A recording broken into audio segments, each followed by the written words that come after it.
tired of winning. And you'll say, please, please, it's too much winning. We can't take it anymore. Mr. President, it's too much. And I'll say, no, it isn't. We have to keep winning. We have to win more. We're going to win more. What's going on, everyone? Welcome. Welcome to the Astrolabe. Agitprop Master in the chat says he sent me a cool new Saturlabe opening credit sequence. Oh, hell yeah. Hell yeah. What's going on, everyone? How you doing? We're doing a nice little afternoon lab here today because my Apple Watch decided I didn't need to wake up when I set my alarm this morning. So I set my alarm for like 6, and what time did I wake up? It must have been like 9:30 or 10, something like that. Just slept right through my alarm, and my watch like showed that the alarm was actively going off. It was like, do you want me to shut up? But there was nothing happening. No sound. No. Normally there's like a little haptic, little buzz. No, none of that. So I got to sleep, and it was great. Because typically, if I sleep for 9 hours, I will, like, it's great. I get the time for the rest and all of that. But almost always when I wake up, I will have either my lower back or my upper back will have seized up at some point in the middle of the night. I slept in the wrong position. And so this was a rare occasion where I slept for 9 hours, and I woke up and I was like, whoa. Oh, I feel good. I like woke up naturally. I didn't wake up because of an alarm or a sound or anything. Just woke up and yeah. So I'm also trying to kind of move myself in time to get the body clock aligned for Borp. Thank you for the $4.99 super chat. It says no popcorn, but I'm locked in. Hold on, I gotta make sure. I'm not getting the audio from that, but I just have to reset the audio on the source there. What was I saying? I don't remember. It doesn't matter. Let's look at this just to get us started, and then we've got to do a drawing, because yesterday I told you guys I was saying let's go get the last $50 in, and then it didn't come, so I'm gonna come. It didn't come, so I ended the show, started Hulk playing, and boom, it came through. But then afterwards, I discovered that earlier in the day, I'd gotten $50 on Venmo from Gray. Gray sent me $50 on Venmo. Thank you for that, sir. I hadn't seen it before, so we're going to count that in. We're going to say we hit the goal yesterday, and we are going to do a drawing. And then the $50 from Observant Slav that came in during Hulk yesterday afternoon, we will. Let me see if this alert will work. We will just credit that to today's stream. It worked!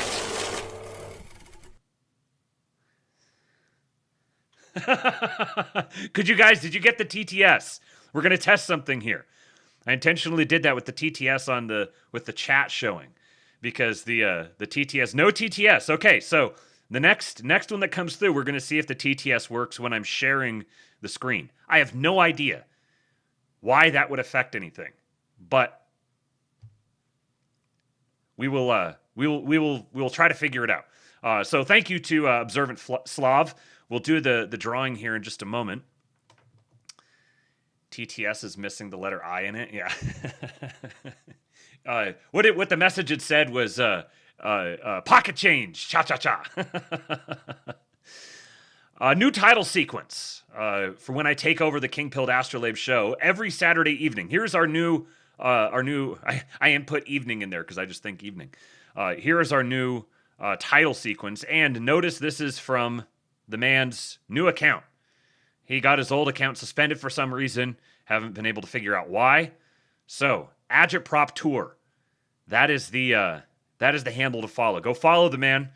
It's obviously an account he's had around for a little while, but he wasn't using it. And get the followers in, and go engage with his stuff too. Go retweet, like it. Let the algorithm know that this account needs attention and needs to be given attention.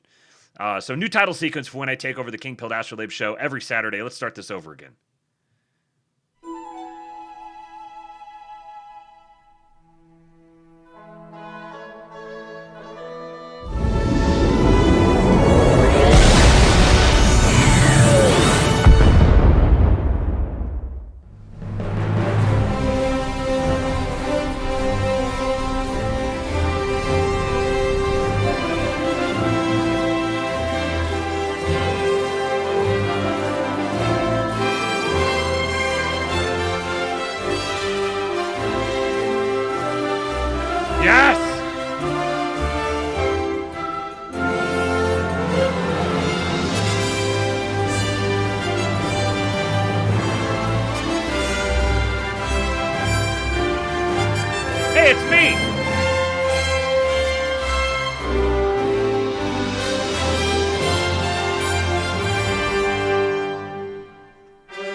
Get your propaganda here, folks.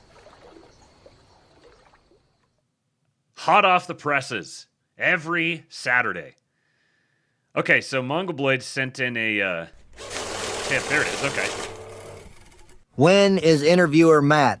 All right, now, did the TTS come through that time? He said, when is interviewer Matt? TTS did come through. Okay, so it seems like this is a couple people messaged me about this. A couple of you guys were saying it in the chat yesterday, and a couple people DM'd me and said, hey, I think it seems to be when you have the screen share.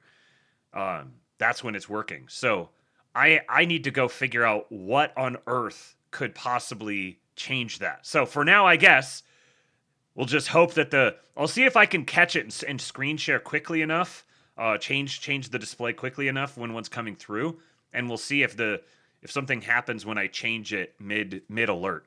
I'd be kind of surprised if it does. But shout out Trent Fearer in the chat. Haven't seen you around for a while, man.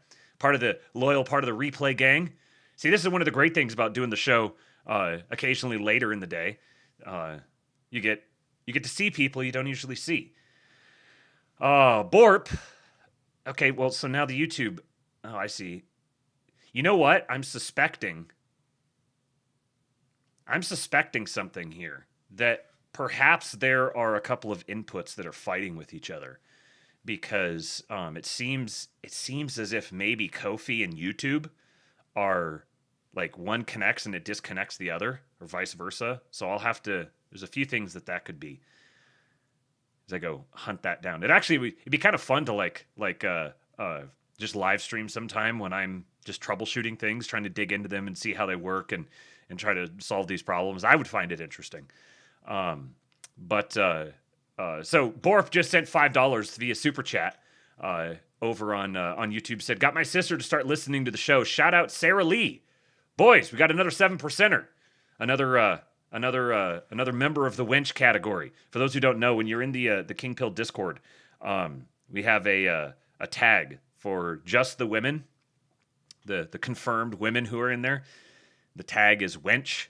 So if you have something that might be particularly relevant to the females, then you can use the wench tag. They love it when you do that. The women absolutely love it when people use the wench tag. You should definitely use the wench tag.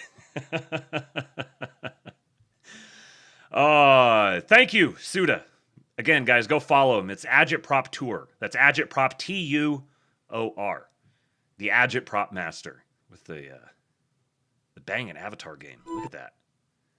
Oh man, look at the whole profile. See, just look at this profile. You know the man's a patriot. That's all you need to see. Just that much right there. And you know that you are dealing with a real, true-sting patriot.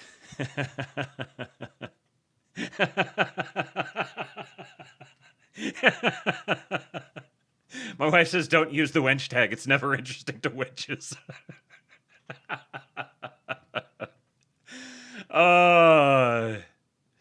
Yes, we do have women in the King Pill Discord. There's a few of them, and they're a great time. It's very good to have them there. All right, time to do a drawing. So, we've got 19 names. When I first checked it, there was 17, and I was like, 17? On the show where we talk about the White House Q-posting? But then there was a couple of updated ones, so I had to add in Ball Gags and Ninja of Spades. So we're up to 19. 19 now. So let's do our drawing here. So it was $500 yesterday was the goal. So $50 in the form of a gift card of your choice. Whoever wins, I will contact you via whatever method you provided. And it's number 6. Ben Shapiro on 2X. One of the most consistent. I'll tell you. Ben Shapiro on 2X, I don't know when the last time was that the man missed a live stream. One of the most consistent, I mean, I assume man. You know, you never know when you're talking to these anonymous people on the internet. But I would assume, I've been surprised before, he is always here. Always here. One of the most loyal Labians. So congratulations, sir. I will be hitting you up. $50 coming your way. Make sure you guys go to forum.kingpill.com. get your name added to so you can be eligible for the drawing if we do it again today. If we hit that goal, let me update it here real quick for the ones that came through when I was refreshing things. There we go. And Mongoloid said, "When is Interviewer Matt?" It's coming. Interviewer Matt will come. I have settled on a name. I have settled on a name, but I'm not going to tell you guys yet. I'm not going to tell you, but I have settled. I did pick one. It was a suggested name, and I picked it. So, Interviewer Matt should be coming soon. One of the first people, Living Dead, it was Ben Shapiro on 2X, was the winner. One of the first people that will be on the interview show will be, of course, Tom Luongo. He's already told me he will. And speaking of our great Luongo Patriot, our great Spagigger, we've got the time and location confirmed for the meetup in Fort Worth on Thursday. I did hit him up and I said, hey, I realized I kind of like invited a bunch of people to your like subscribers only meetup, and one of the guys reached out to me. One of the Labians here reached out to me and was like, "Hey, just so you know," and I was like, "Yeah, you're right. Maybe I should check with Tom and make sure." And the gracious man that he is, I was like, "Hey, FYI, I've got a handful of guys who are coming over to meet me," and I said I was going to meet you. And so I just realized I kind of invited them to your event, and he said, "The more, the merrier." I'm even more excited now. So, if you want the location of it, then either hit me up and let me know. And I've told the people who've hit me up so far, I think I've got all of you guys.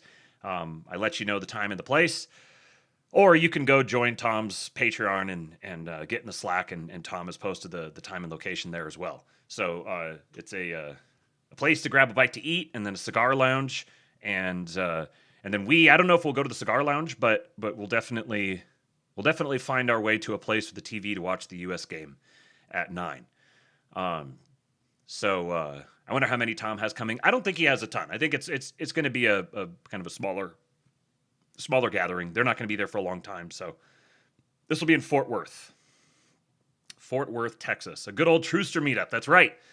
So Amy's going to drive me over to rent a car on Thursday morning. I'm going to drive up there and meet up with you guys, hang out until after the game. I'd imagine, I don't know. Depends on how long we stay up and talk, but I'd imagine probably midnight-ish.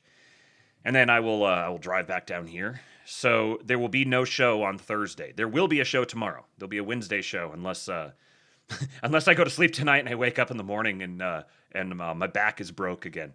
But otherwise, I'm planning on doing a show tomorrow, and then there will be no show on Thursday. And then on Friday, there is, let's see, so I'll drive back. I'll have to go down to the airport, drop the car off. I'm gonna Uber back home, and then I'll need to get some sleep. And then the Norway-France game is at 2 p.m. And I'm going to watch the Norway-France game. It is for the winner will take the group. Both teams have had very good performances. France is obviously a huge favorite to win it all. Norway has lots of compelling rooting interest. We'll get into that here in just a moment. And should be a very, very good game. So I'm going to watch that on Friday. That's at 2 p.m. So I'll hop on here and I'll do a lab. We'll talk about, even I'll just come on and stream and talk about whatever. Up until after the game, up until the voice chat in the King Pill Discord. So my Thursday and Friday are going to be very full, but should be a lot of fun. I'll meet up with some of you guys on Thursday. I will stream Friday afternoon after the Norway France game, and then voice chat in the King Pill Discord. Kingpill.com. Go join up for that. And let us. Oh, I forgot I was going to include this. Hopefully, Amy is still watching. So ever since the big Starship launch, Eastwood has left behind combines completely. Combines don't exist anymore. They're of passing interest. Since then, his all-consuming obsession has been space exploration. And and Legos, and particularly space exploration through Legos, building Lego space modules and stuff. And he's also a budding young artist. He definitely got his artistic genes from his mother, because his mother she's really good at making like really cute little simple drawings, just like captures the essence of the thing in just a few strokes. Very, very neat little artist. And Eastwood, it's not necessarily a few little strokes, but for a 5-year-old, the kid can draw. Eastwood's obsession with space exploration has continued unabated since the Starship launch. These are his drawings that he's made recently. So when he's not imagining that he's exploring space outside in the backyard, and when he's not playing with Legos, building spaceships, and when he's not building any of the other space-oriented things that Amy has gotten him, he's wearing a various different like NASA uniform costumes and drawing space-oriented things. So you have to understand the mind of the artist here first. So this big gray line right through the middle, this indicates that you're looking at two separate, distinct pictures. So pretty logical. So this here, this on the right is one picture that is separate and distinct from this here on the left. So on the right here we have the lunar lander with the antenna up here. And then you'll notice down here underneath the lunar lander is Jim Bob would just be chimping if he saw this, I'm sure. Down here underneath the lunar lander is this orange square that has a big D on it. This orange square with the big D is indicative of dust. This is the dust on the surface of the moon that the lunar lander landed on. Apparently there was about an inch of it. Apparently, and I believe this line here. This is tracking. I don't know if this is tracking radio signal or if this is supposed to be indicative of the course that the lander took before it landed. I didn't get that information from him. But then over here, can you guys tell what this is? On the left. Zoom in just about as much as I can. I don't know if you guys would be able to see it, but there is a big U. As he said, there's a big USA here. A big USA on the side of it. Yeah, it's Apollo. Yeah. Apollo with its launch platform next to it. And the crawler that takes it out to the launch platform.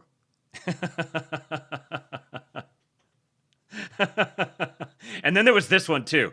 Amy like immediately laid claim to this one as soon as he'd finished it. She immediately laid claim to this one to keep as a keepsake that's going in her like above her desk. This is also the lunar lander apparently, and this is Eastwood here, the astronaut. I think it's not him. I think he said that this is just the astronaut.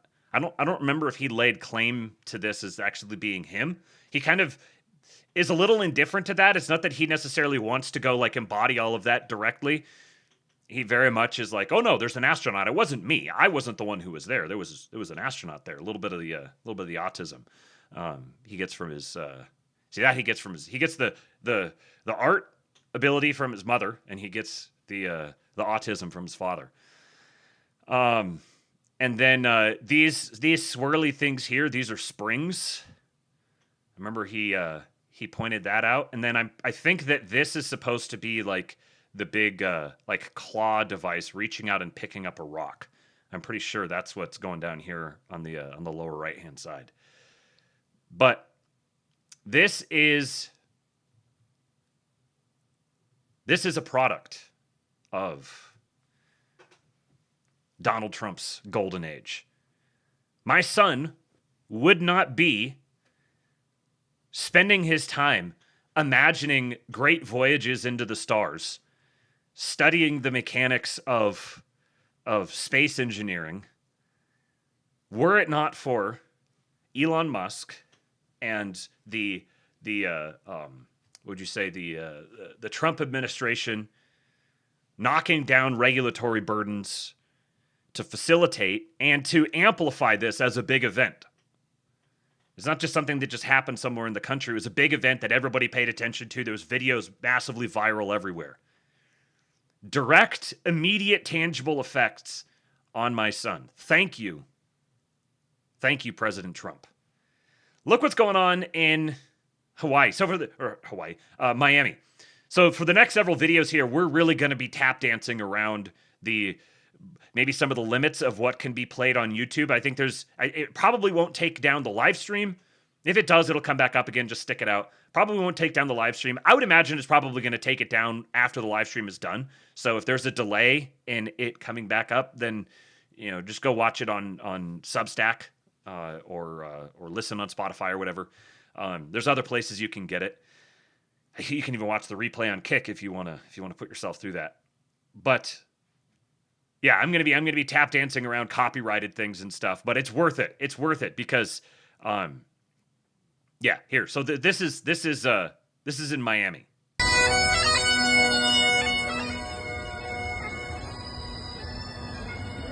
Imagine being a Cuban and seeing this. That dude look at that dude's calves. Holy shit.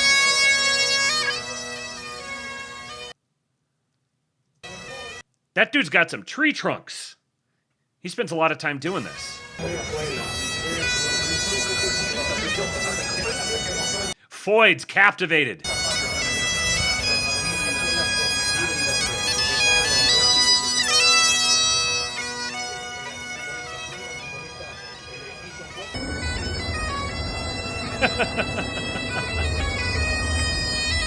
America is where all of the positive energy is right now.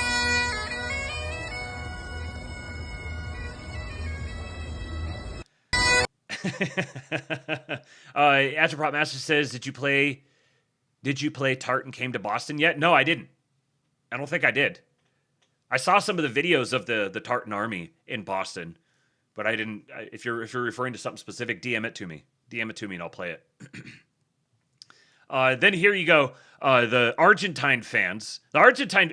I don't know if anybody has elevated their perception on the global stage more throughout the beginning of the World Cup than Argentina.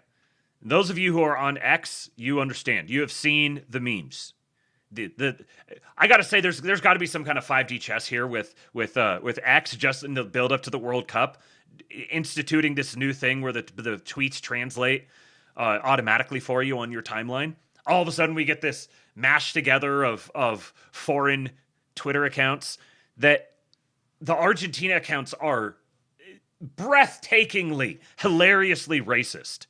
The racism levels that I didn't know existed just a few years ago. Incredible things. Well, here the Argentine fans found a random Austrian dwarf, adopted him on the spot, instantly Argentinized him, and within 10 minutes had an entire crowd chanting, "The dwarf is Argentine! The dwarf is Argentine!"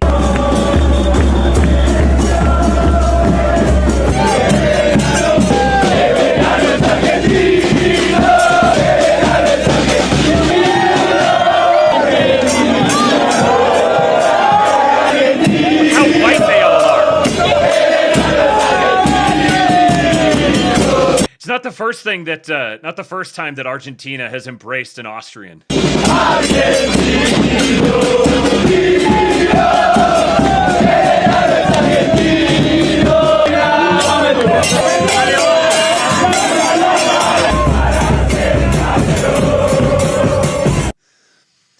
The Argentine soccer fans can get down, man. They can get down.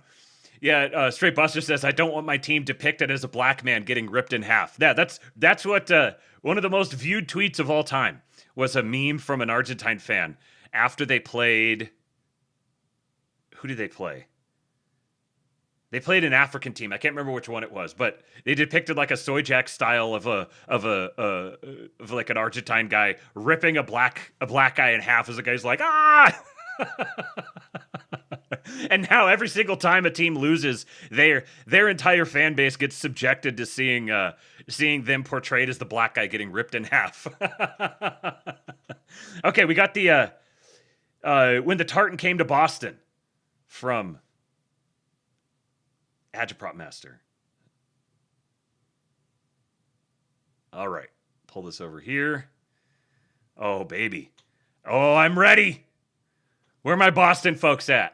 When the tartan came to Boston, all the city came alive, and we danced upon the common with a spirit we'd forgotten. When the bars of Faneuil opened, there was something there revived, sharing pints and songs and anthems to remind us of our pride. Oh, raise a glass and sing from the highlands to the harbor.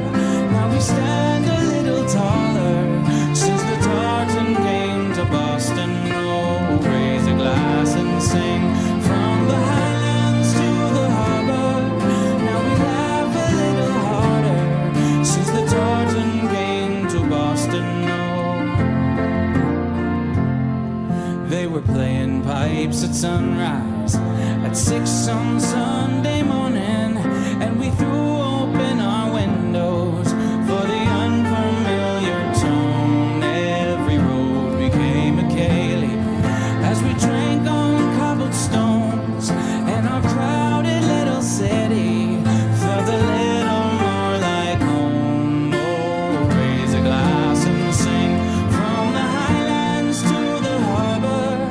Now we stand a little taller since the tartan came to Boston. Oh, raise a glass and sing from the highlands to the harbor. Now we drink a little harder since the tartan came to Boston. Oh, so pour another round and bring this song wherever you go. Someday we will cross the ocean and we'll meet again in Glasgow. Oh, raise a glass and sing from the highlands to the harbor. Now we love a little harder since the tartan came to Boston. Oh, raise a glass and sing from the highlands to the harbor. It took 30,000 strangers to remind us we were neighbors, and we haven't been the same since when the tartan came to Boston. Oh.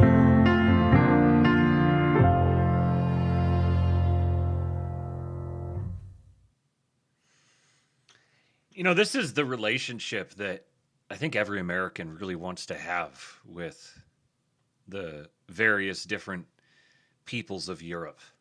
This is what a rightly ordered relationship between us and them looks like. Like this, there's something that's so feeling the I don't know, the ancestors.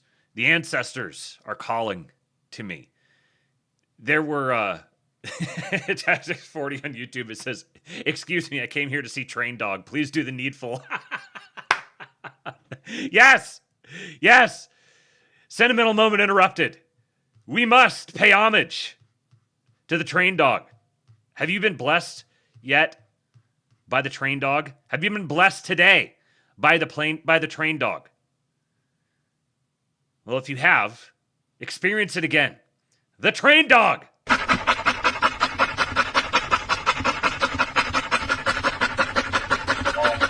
Toot toot! More Train Dog! More Train Dog! Toot toot!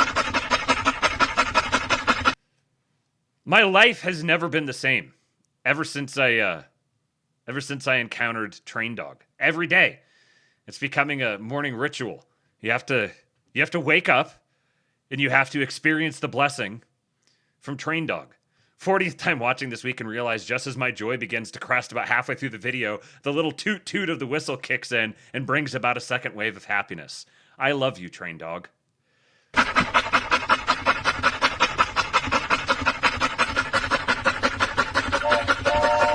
Toot toot! God, I love train dog. Look at this original tweet. 25.2 million views. And not even monetized. Toot toot! The left has no answer for this. I consulted with the CEO of the left, and they are currently tuning out. Thank you, Tactics 40. Thank you for setting us aright. I fucking love trains!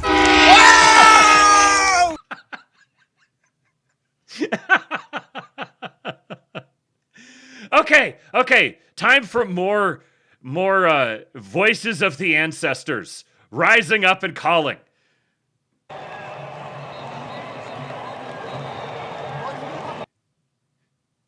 You want some Norway? Allow me to give you some Norway. Vikinghorn gjelder. This is after they won. Broke the souls of these guys, left them looking like this, and then they all sat down on the field.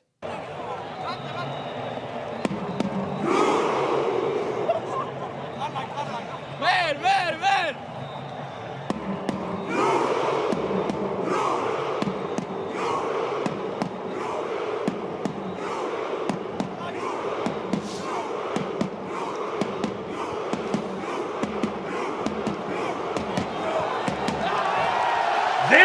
This is why the World Cup is fucking awesome.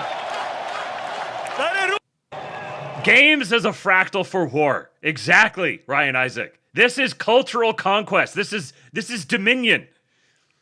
We have conquered you. We have conquered your nation. Our representatives went forth. And they conquered yours. They were better than yours. And now you're going to be humiliated. This is the toned down proxy for your heads are going to be removed and put on pikes outside the city. Getting a little outlet, cultivating that spirit, keeping that spirit alive. And you see, right at the front, this majestic specimen right here, this fantastic Downey fella, Erling Haaland. This is the manager of the team, by the way, sitting right behind an old bald guy. Erling Haaland is an alien. He is not from this planet. Joseph Cadillo said Scandinavia is a spectrum, and I think that's almost correct. It's almost correct that Scandinavia is a spectrum. This is the kid, I forget his name now, but he's from the Swedish team. So Scandinavia is a spectrum. No, it's not quite a spectrum. The proper term is bimodal distribution. It is a bimodal distribution. You have this type of Scandinavian, and you have this type of Scandinavian. And then there are some edge cases that kind of bridge the gap in between a little bit, but you've got two peaks. You have Towel Boy and Berserker. Nordic dudes go from dwarves to twink elves to fucking tractor people. Yeah, his face just looks funny. He's actually got. Did I get one of his face like up close? The last thing an English soldier in 850 AD sees before taking two axes to the face. He's got very African features. Interestingly enough, kind of an odd looking dude, but he's not. He's pretty clearly he's like pure blood Norwegian, and really it's more like he's a lost phenotype that is still preserved out there in some dwindling bloodlines. But imagine seeing an entire forest filled with these running at you. Viking mercenary pursues Ottoman soldier at the gates of Constantinople, Eastern Roman Empire, 1366 AD. Images of Holland running over the Iraqi players are the funniest thing in World Cup history. This was their first match against Iraq. And he's just hunting. When he runs like this. The dude's 6'5". He's like 6'5", 190 pounds, something like that. And I think his top speed is like 23 miles an hour. He is an absolute freak of nature. Roman centurion meeting a native Briton in 443 AD.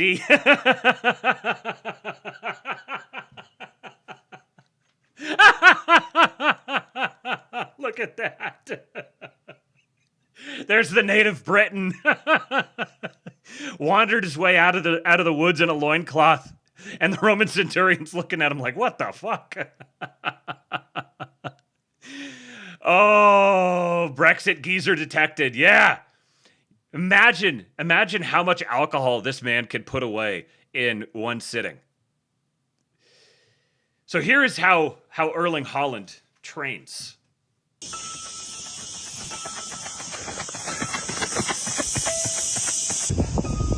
He's like Let's go. There's even an animal comparison for him. Because he's kind of like a giraffe, but that's how you sleep. He moves like a leopard. I recover from the game. All these kind of things. There's so many small details. Look at him move! This dude is 6'5".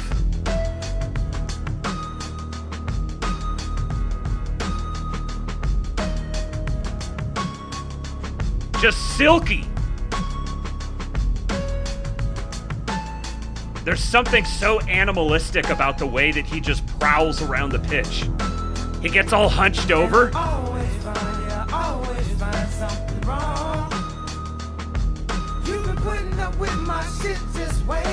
There was a video going viral yesterday going around of some guy slide tackles him, gets a red card, and has to get stretchered off because he like broke his ankle tackling him. And Haaland just jumps up. He's like, whatever. I remember someone posted this in the Discord. Oh yeah. So this is him. This is his diet. This is how he eats.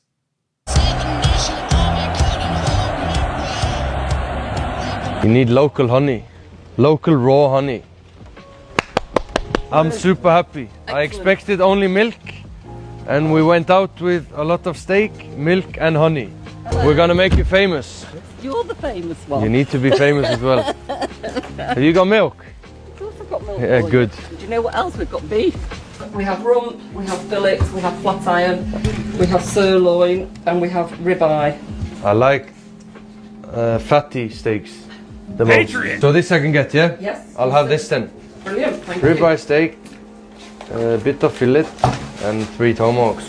Quality, that's what I like the most. 3 tomahawks. And they take good care of the animals, which is also important. He had to make sure he grabbed lunch. I think then the quality is even better. Want honey home? Oh, absolutely. 1, 2, 3. You want honey as well? And 4 honey, I have it at home. I think Erling would be good handling one of the cows. I'm sure he'd manage. We have to try one time. But, all right, next time you come, we'll get you to milk one of the cows. Deal. Yeah. Meat in one hand, milk in the other. So perfect. Yes, thank you very much. Thank you so much, Helen. Thank you very much. Nice to see you again. Thank you. So this is a thing with him. He like notoriously drinks tons of raw milk and eats lots and lots of organ meat. He's like red meat, organ meat, raw milk, raw honey, and then he does mouth taping when he sleeps. He does red light therapy every day. This is why he could perform at the level that he does. These are human beings maxing out their potential. And yet he's also like he's just like a big doofus. This is him at practice.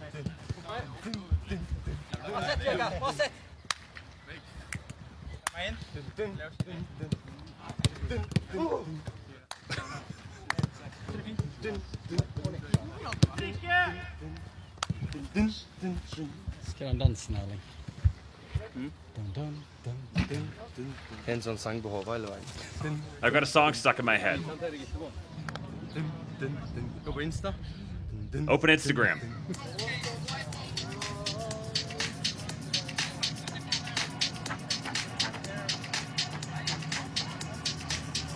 Den fikk jeg ved han nå.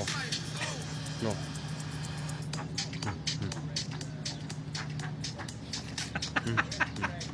Den er jeg på hjernen. Helt sykt. Altså, jeg er helt...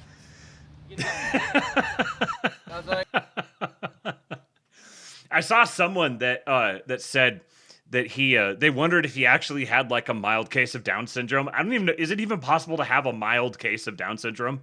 Is it possible to have a mild case of an extra chromosome? I don't know. It seems kind of like you either have it or you don't. But maybe I just don't know what a chromosome is.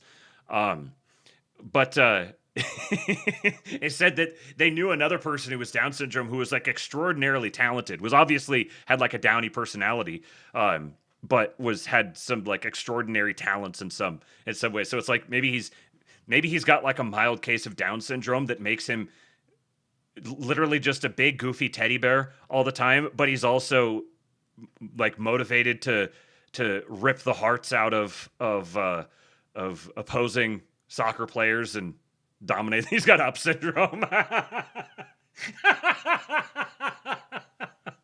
Yeah, he has up syndrome. Oh, okay. I was trying to think if I couldn't figure out a way to segue it in here earlier, but I was thinking about saying something like talking about a peak. We've got a peak performer, one of the best finishers in the world, mastering his craft, leading a team of valiant patriots at the top of his game, sporting a great golden mane. And then also we're going to talk about Erling Haaland. But I couldn't figure out a way to work that in. Reality rhymes sometimes. So I talked about this the other day, how Major League Baseball was threatening to fine the pitchers who had used the pitchers who are writing Bible verses on their pride gear, or not wearing their appointed pride gear. And then we heard that Harmeet Dillon was digging into them. She sicked the Equal Employment Opportunity Commission on them. And Josh Hawley says, the MLB commissioner writes to me and admits that they were wrong to threaten the Giants over Bible verses and promises never to fine or discipline these players or any players for their religious beliefs. Major League Baseball bent the knee. This would have been basically unthinkable a couple of years ago.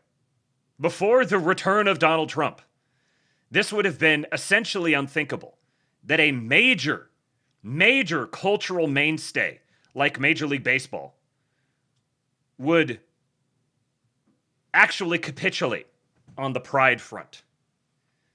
It shows just how much of it is really just opportunism. There is no belief there. There's no actual, ideological commitments there. It's literally just attempting to kind of like get take the cultural temperature and be like, oh, okay, go this way. And when it changes, they're like, okay, how do we totally go back on our prior commitments, but also not get ourselves into actual legitimate legal hot water? These sorts of things are happening constantly, all the time. It's a new era in sports. So true, Clay Travis. Another major victory from America First Legal. AFL and Ken Paxton just secured a federal court order permanently ending an illegal Biden-era backdoor amnesty program that allowed immigration judges to indefinitely freeze removal proceedings against illegal aliens. Today, AFL and Texas AG filed a lawsuit in the U.S. District Court for the Northern District of Texas challenging the Biden DOJ's administrative closure rule, which allowed immigration judges to indefinitely pause immigration court cases against illegal aliens. The same day the lawsuit was filed, the parties reached a settlement, and the court entered a final consent judgment vacating the rule and permanently enjoining its enforcement. An illegal rule that allowed illegal aliens to remain in the United States indefinitely is now dead. This is how you end. This is part of the mass deportations campaign. This is how you end that state of things and install a new state of things. The new state of things is there are not going to be administrative loopholes that allow people to come into the country illegally and stay here. When they come into the country illegally, they are removed.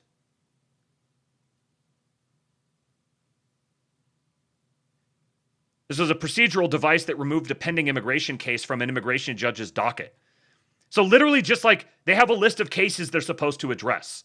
And then there's this procedural device where the judge can say, let's grant administrative closure for whatever reason. Just this one's in my docket. I have to rule on it, but I'm just gonna sideline it indefinitely because someone asked me to. They were required to grant it whenever both parties agreed or one party requested it and the other did not oppose. Once closed, removal cases were rarely reopened. Historically, data showed that the average administratively closed case had been inactive for approximately 16 years at the immigration court level and 29 years at the Board of Immigration Appeals. Before I saw this thread, I had no idea such a thing existed. Now it does not. AFL's complaint alleged that the administrative closure rule exceeded DOJ's statutory authority under the Immigration and Nationality Act, which directs immigration judges to, quote, decide whether an alien is removable from the United States at, quote, the conclusion of the proceeding. The complaint further alleged that the rule was arbitrary and capricious and violated the Administrative Procedure Act, including because DOJ failed to consider the compounding effect of the rule alongside other Biden-era policies that directed enforcement officers to seek administrative closure of non-priority cases rather than pursue removal. So basically, you're violating the APA, which is fantastic seeing the APA being used this way. And beyond that, so you're violating the APA, and in part because you're failing to consider you're not just if you evaluate it in a vacuum, you might just look at the effects that it has in a vacuum on individual given cases. But if you take it into consideration with all the other context, then it's even worse because you're creating a compounding effect by preventing the ability of removing people because they're backing up more and more. The practical effect of the administrative closure rule is to create an unauthorized backdoor amnesty program for hundreds of thousands of illegal aliens already subject to removal proceedings. How? Cases removed from active dockets are invisible to the system. That meant that aliens whose cases were administratively closed could remain in the U.S. indefinitely, and in most instances were eligible to obtain employment authorization in the interim. Between January of 2021 and January of 2025, the number of administratively closed cases grew from approximately 278,000 to nearly 392,000. By law, all of these individuals should have had their cases adjudicated and, where warranted, been deported. In the consent judgment entered today, the court declared the administrative closure rule, quote, in excess of statutory authority and contrary to law. The court further declared that no statute authorizes immigration judges to indefinitely administratively close or suspend adjudication of a case before them. The court vacated the rule in its entirety. It also permanently enjoined DOJ, the Executive Office for Immigration Review, and all their successors and employees from enforcing the rule or promulgating any substantially similar regulation. So they eliminated the rule completely and said permanently to the DOJ, the Executive Office for Immigration Review, and all their successors and employees, they made it illegal for them to enforce that rule or to promulgate anything similar to it.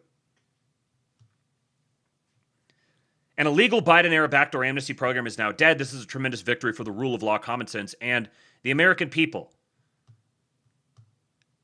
90,000 views. This is a BFD. This is worthy of being the biggest news item of the day. But most people aren't going to hear about it because these sorts of things are happening constantly, and there's lots of other bigger things happening. Most people have no idea just how frequent the happenings have become. They haven't dialed up their whatever instrument that they use to detect happenings, they haven't recalibrated it to account for the fact that happenings are happening at a much greater rate than they have before. Yeah, Agitprop Master. Also, Pulte is firing deep state pukes. Yeah, Pulte's going in there and whoop, cleaning house. And he can be the acting DNI for, 270 days? 210 days. 210 days, I think. Because they pulled Jay Clayton's nomination to take his place, so that when they pulled his nomination, that 210 days or whatever it is, that clock restarted. And also, I was watching someone today, I can't remember who it was, but they pointed out that when, even if a new DNI is nominated and confirmed, Trump can just not sign their confirmation for as long as he wants. He can hold out indefinitely. Well, not indefinitely, but he can hold out for as long as Pulte, as long as his clock will run.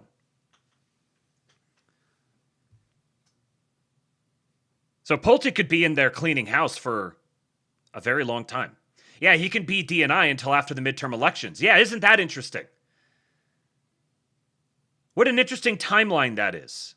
I would have to go and really map out specific dates to see when they first nominated him, or when he first named Pulte as acting DNI, and then he nominated Clayton, and then he withdrew Clayton's nomination. How many days elapsed in there? Because the clock reset for Pulte on his timeline. So that'd be an interesting thing to go look at. I kind of think that I'd be kind of surprised if that was a factor, but I don't know. These sorts of things are fun to keep track of. We are Q-posting today, right? Here's another one from Prowler. Trump's DHS has proposed a new rule to make naturalization filing 75% more expensive and to eliminate the option of fee discounts and waivers for low-income immigrants. Fee discounts and waivers for low-income immigrants. So if you come to the country and you don't even have the money to pay for the naturalization process, they will reduce or waive the fees. This rule would improve U.S. citizenship standards by raising the stakes legal immigrants will face. And look at this.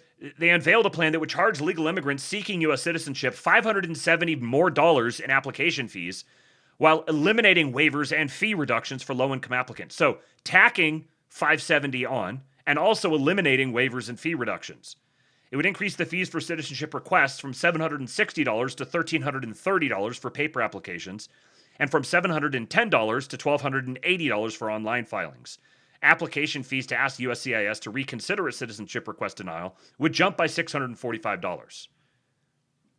Those numbers are like an order of magnitude too low, but just think of the sheer volume of people. Just that increase there.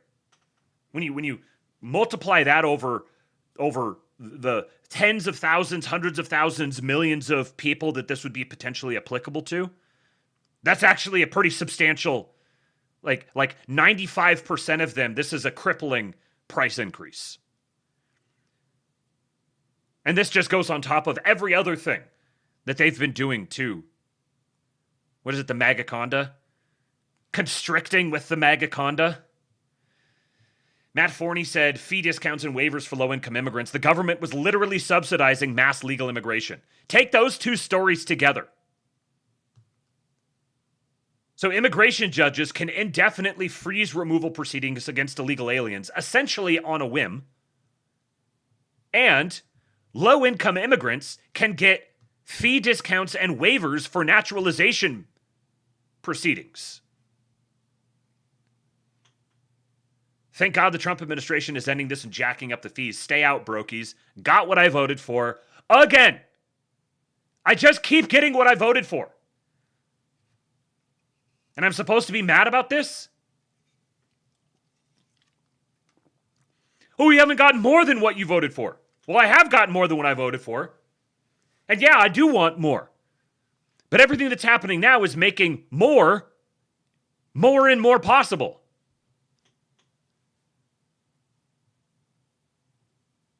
Yeah, YouTube just disconnected. See if I can reconnect it again. There we go. I think I got it. Caradwin says, but Matt, don't you know that none of it matters because Rabbi Don is just going to lose and that the Jews win? Yeah, I mean, like, why would it matter if he lost? Why would you be upset about him losing? Why would it be a bad thing? Why would that be something to fear? Imagine people out there telling you that oh, it won't matter if Democrats get elected again. It's both like really, really bad that it's assured that Democrats are going to get elected again, and also it doesn't matter because it's the two parties are the same, and galaxy brain shit, man. We're going to win more. Yes. Check out this website here. So this is freedom250.org. We've got the Great American State Fair coming up soon. Shout out to Kate for getting this on my radar. The site is beautiful. America is back, a kickoff celebration for the Great American State Fair. The Patriot Games. The 2026 Patriot Games. The Great American State Fair, June 25, the National Mall in Washington, D.C. Celebrating the triumph of the American spirit. 250 years ago, America chose freedom. This year, we celebrate it in every city, every town, every stretch of American road. Find what's happening near you and be part of this historic moment. Be a patriot. Celebrate. Participate. Find a celebration. Host a celebration. Be a volunteer.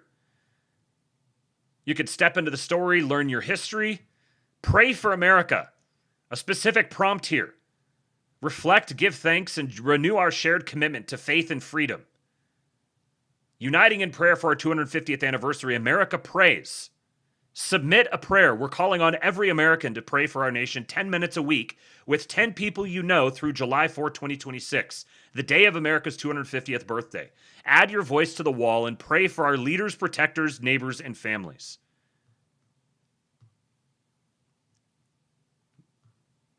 $36,871 prayers, all 50 states represented, broken down by country, military, gratitude, peace, family, faith, healing, guidance, strength, a whole wall of prayers.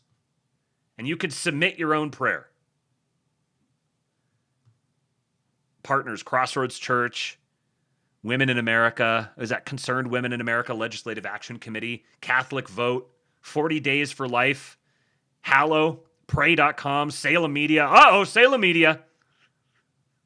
The American Association of Christian Counselors, SBC.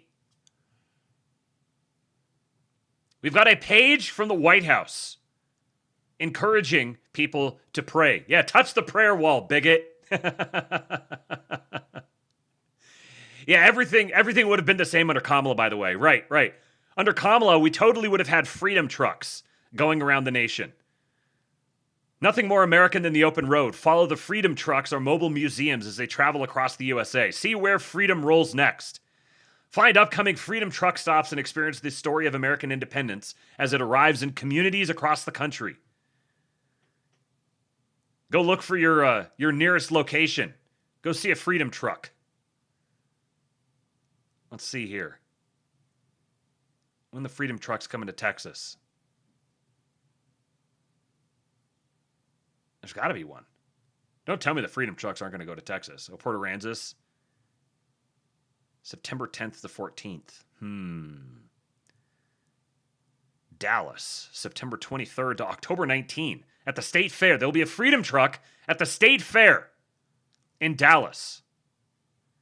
You have to make a trip up for that. Cypress, Texas. Denton, Texas. Yeah, so Dripping Springs. Oh, there we go. Dripping Springs. Dripping Springs. All right. Amy, are you listening? Dripping Springs, November 30th to December 6th. Oh, my God. The Freedom Truck is going to be like half an hour from me on my birthday. Do you need another sign, folks?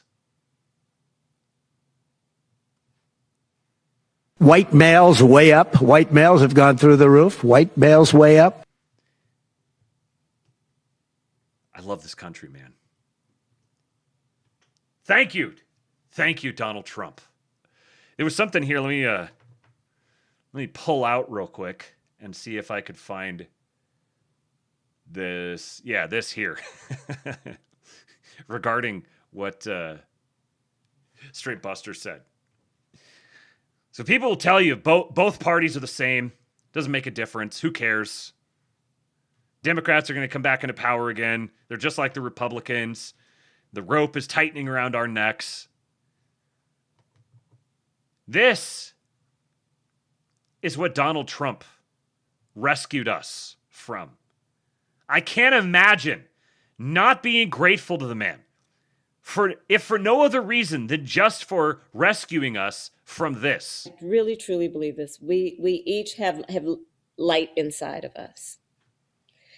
And we need to know that that is what inspires our hope as much as anything external to ourselves. And when we feel that and not allow an election or an individual to dampen that light, and instead let that light kind of carry us, in particular through moments of darkness, that we not only act on that hope, but we inspire that. What a fact. And in particular at this moment, it is so important. Shut the fuck up, that bitch. we not only have hope, but that we understand that that should be a verb. Shut up! I really, truly believe Silly this. woman. We each have light inside of us.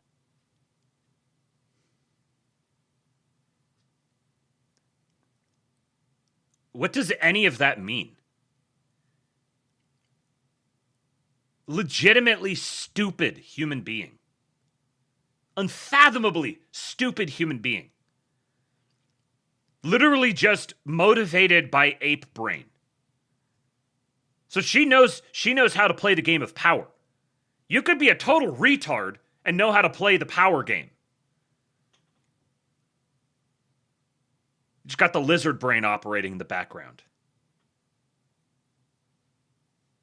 This is the greatest condemnation of the Panican. Is that the Panican is politically outmaneuvered by absolute retards. Some of the dumbest people imaginable will just capture their mind somehow. Playing that clip is the gayest thing you've ever done. Sorry, not faggy enough. Is she going to live, laugh, love her way into office? Yeah. I still, if I was forced, if someone put a gun to my head and made me bet on the Democrat nominee for president in 2028, I would still be putting all 100% of my betting capacity on it's going to be Kamala. She is going to be their nominee. We are going to get J.D. Vance, Kamala Harris debates.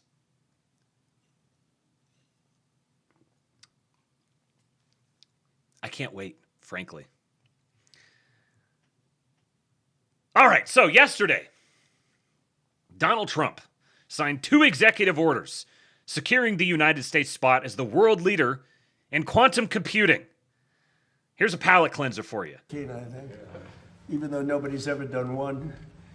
Quantum technologies represents the next generation of innovation across computing, sensing, and networking with enormous significance for our country's economic growth, scientific research, and cyber security. It's really a big deal that we're doing today, and the country is doing really well, as you know. In 2018, I signed the National Quantum Initiative Act into law, which led to doubling. Everything is quantum. Slutty Moke says, executive orders. What did he mean by this? The federal government investment in quantum research and development. I think you all know about that. That helped unleash billions Tip your streamer, you bastards. Tips.kingpill.com. of dollars of private investment in America's quantum industrial base, promoting significant scientific and technological progress like we've never seen before, actually. We want to keep that positive momentum going in America with the orders that I'm signing today, and these will really have I think, place it a big step forward. We're already the leader by a lot, and we're going to be now the leader by a lot more. With the first executive order launches a national effort to produce a quantum computer capable of performing important scientific calculations and to develop quantum-enabled sensors and networks in the next 5 years, and we're going to be investing in American quantum leadership like never before to stay. Now, if you came to the Astrolabe to be educated on quantum computing and quantum cryptography, All I've got for you is slutty milk. Quantal Trump. Quantal Trump. That's it. I am not the one who's going to. There's other places where you could go where you can. I'm sure I'm like the 25th smartest person in the between like the Discord and the live chat and the immediate fans of the show. I may be like the 25th smartest person. There's plenty of people who are smarter than me who will actually be able to explain to you what quantum cryptography and quantum computing, all of this stuff is. I don't know. I don't need to be concerned with it. All I know is my president has told me that America is already the best and we're going to continue to be the best and we're going to be even better at being the best. And he did it with a gold tie on. Yeah, homeless nomad. I love how Trump so smoothly handles bullshitting about things he doesn't understand at all. He's such a natural at selling that he can sell it anyway. Exactly.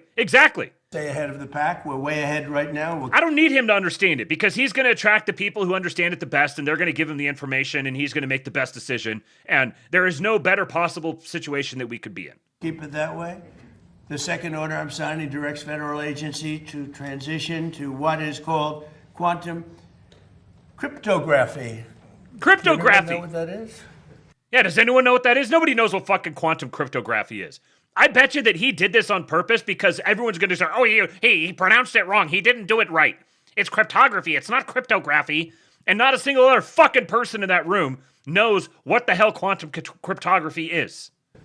You're going to hear very soon, so you're going to find it interesting. Cryptography for their computer systems by 2031 and to lead the way for wider adoption of these extremely strong security standards. America is celebrating 250 years of ingenuity, innovation, and invention this year, and today's commitments to quantum leadership will help secure that legacy for decades to come. I just want to say before we introduce a couple of the people. Yes, Trent Fear says we don't need to know the specifics of such arcane nerdmancy. We just need patriotic nerdmancers to apply it. See what I said? I said I'm like maybe like 25th smartest. There's plenty of people in the chat who they'll say it even better. We don't need to know the specifics of such arcane nerdmancy. My president knows the best, most patriotic nerdmancers, and he's going to get them on the task. Living Dead says, who cares? He is the boss has guys. Right, my president's got guys. I'm not worried about it. My president, he's going to get the best guys on the job. Kingless Kingdom says, if I remember correctly, it makes hacking basically impossible. I think that's at least like a speculative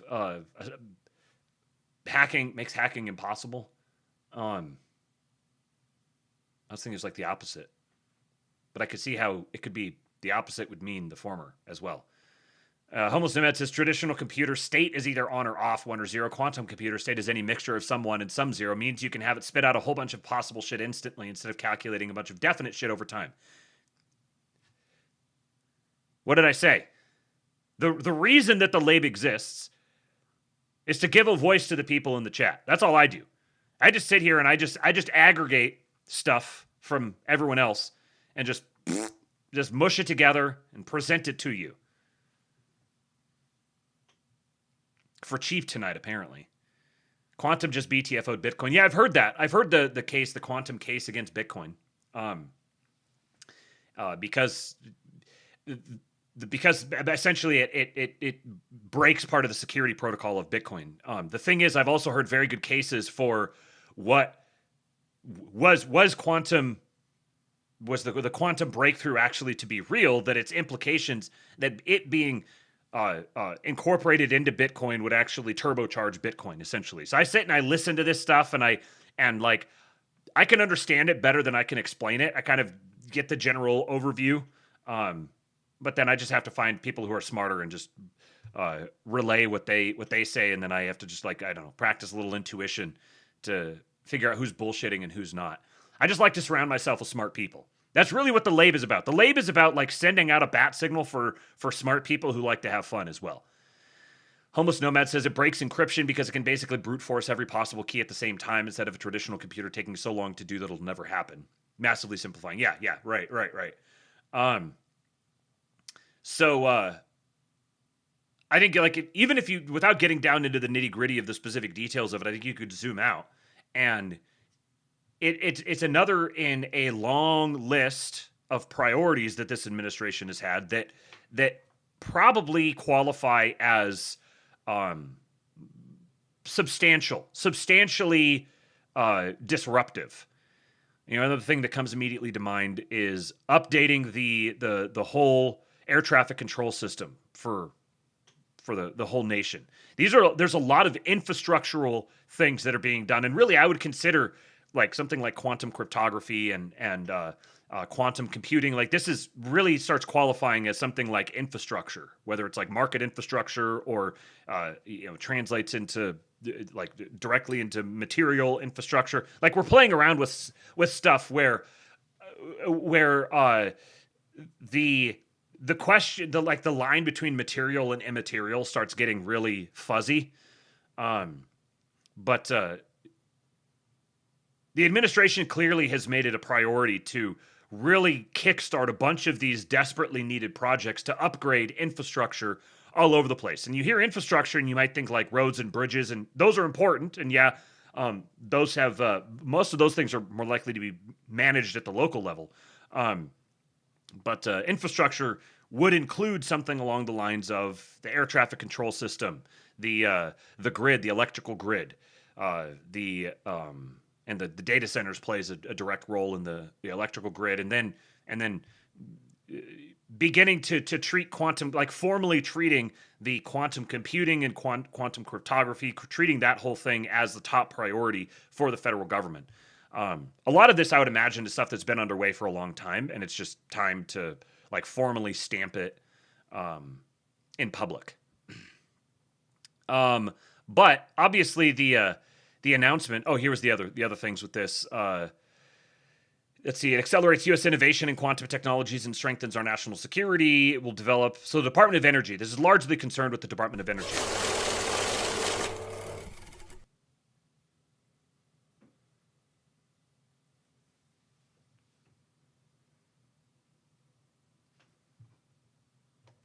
God bless the whites and the yellows, punish the panicans, master the massies, dom the Democrats. So true, fondue my fiddle. Now, did you guys get the TTS on that? And did the screen share versus chat share thing make a difference one way or the other? So it worked with the screen share. It started as soon as I shared the screen. Okay, so that confirms that. Perfect.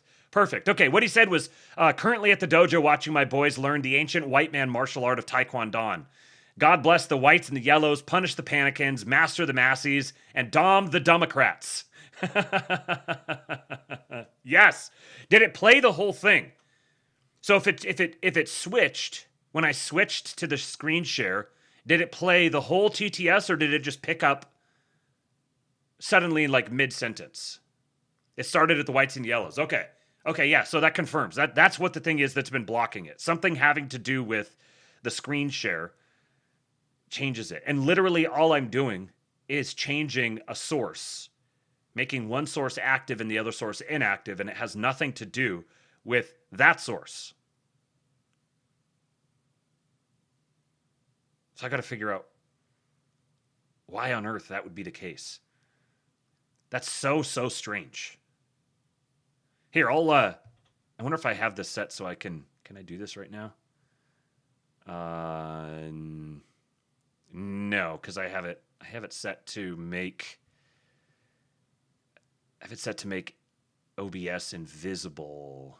Can I change that real quick? I was going to try to share my screen and show you guys what like the back office thing on OBS looks like, but I don't remember.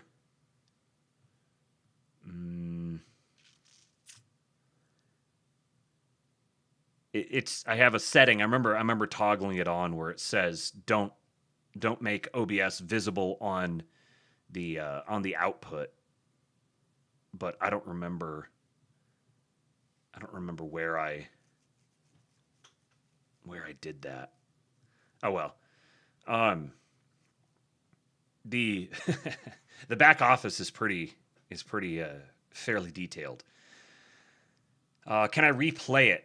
Yes, I can replay it. It'll see, the problem is if I replay it, then what it does is it adds the total again to the total. I wish someone would brute force me. So did you get the TTS on that? Just to confirm, we're narrowing it down here. We're getting close. You did get the TTS on that. Okay. Okay, excellent. So that's good. That minimizes the number of things that I have to check. So it works permanently when this scene or when this source is active, but not when the other source is active. So there's something about activating this, making this source visible, that makes it work. That's so strange. So incredibly odd. All right, anyways, back to the show. So the Department of Energy will develop the first quantum computer powerful enough for scientific discovery by 2028. Now I'll have to have you guys who are my quantum experts here in the chat. Is this an ambitious statement? Like, I take this as like when if the Department of Energy formally announced that they developed the first quantum computer powerful enough for scientific discovery, like if they announced it, I would assume it had already been the case for a while. But what sort of is this an aggressive timeline from the people who frequent the subcultures on the internet that talk about quantum computers, who are aware of the current state of the discourse on quantum computers? Is this like an ambitious timeline? It says the Department of Energy will develop the first quantum computer powerful enough for scientific discovery by 2028. What does that mean?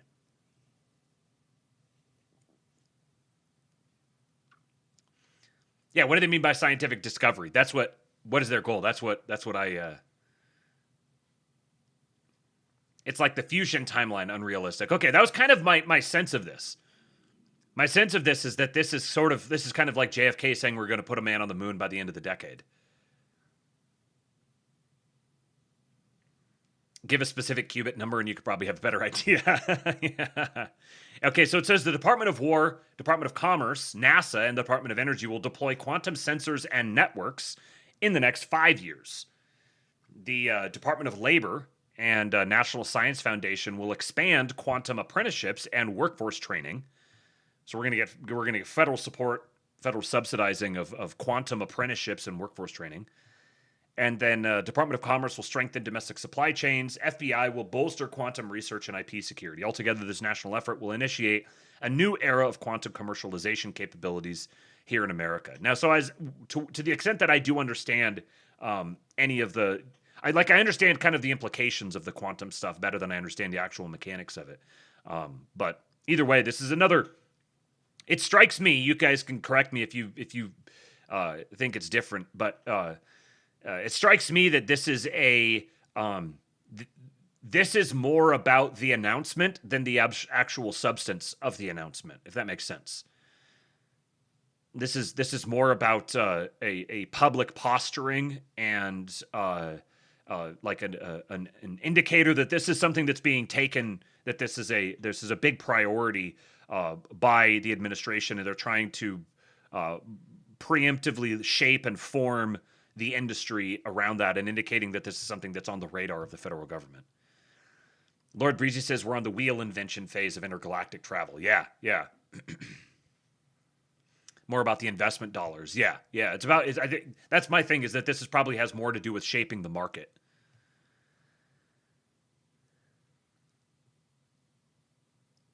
All known protein folds have been figured out. Okay, yeah, this is hitting the levels of I took a like online IQ tests when I was in. There used to be like a thing when I was in high school to take the IQ tests, and so all of us would take them fairly frequently, which starts defeating the purpose of them. And obviously the online ones were not the normal ones, but I would consistently get in like the 150s, and then I started like listening to people talk about this stuff, and I'm like, yeah, no, I'm definitely not 150s. That is not the case whatsoever. I got a 98 on the ASVAB, And so I think I'm probably in the 125, 130 range or something like that. But once we get into these sorts of subjects, then I realize very quickly that there's a whole different world above like 140, 150, 160. These are aliens. This is like, it would be like me running up that mountain with Erling Haaland. It's a whole different thing entirely.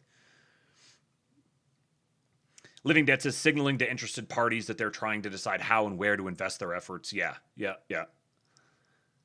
Homeless Nomad says, I have a physics degree and our department was heavy on biophysics, and one of my best friends from college is the quantum computing engineer for Davidson down in Huntsville. So this is a very specific crosstab on my background. Holy shit. Well, I mean, having that background alone is, I appreciate the implied what do you call it, modesty there. But, you're clearly...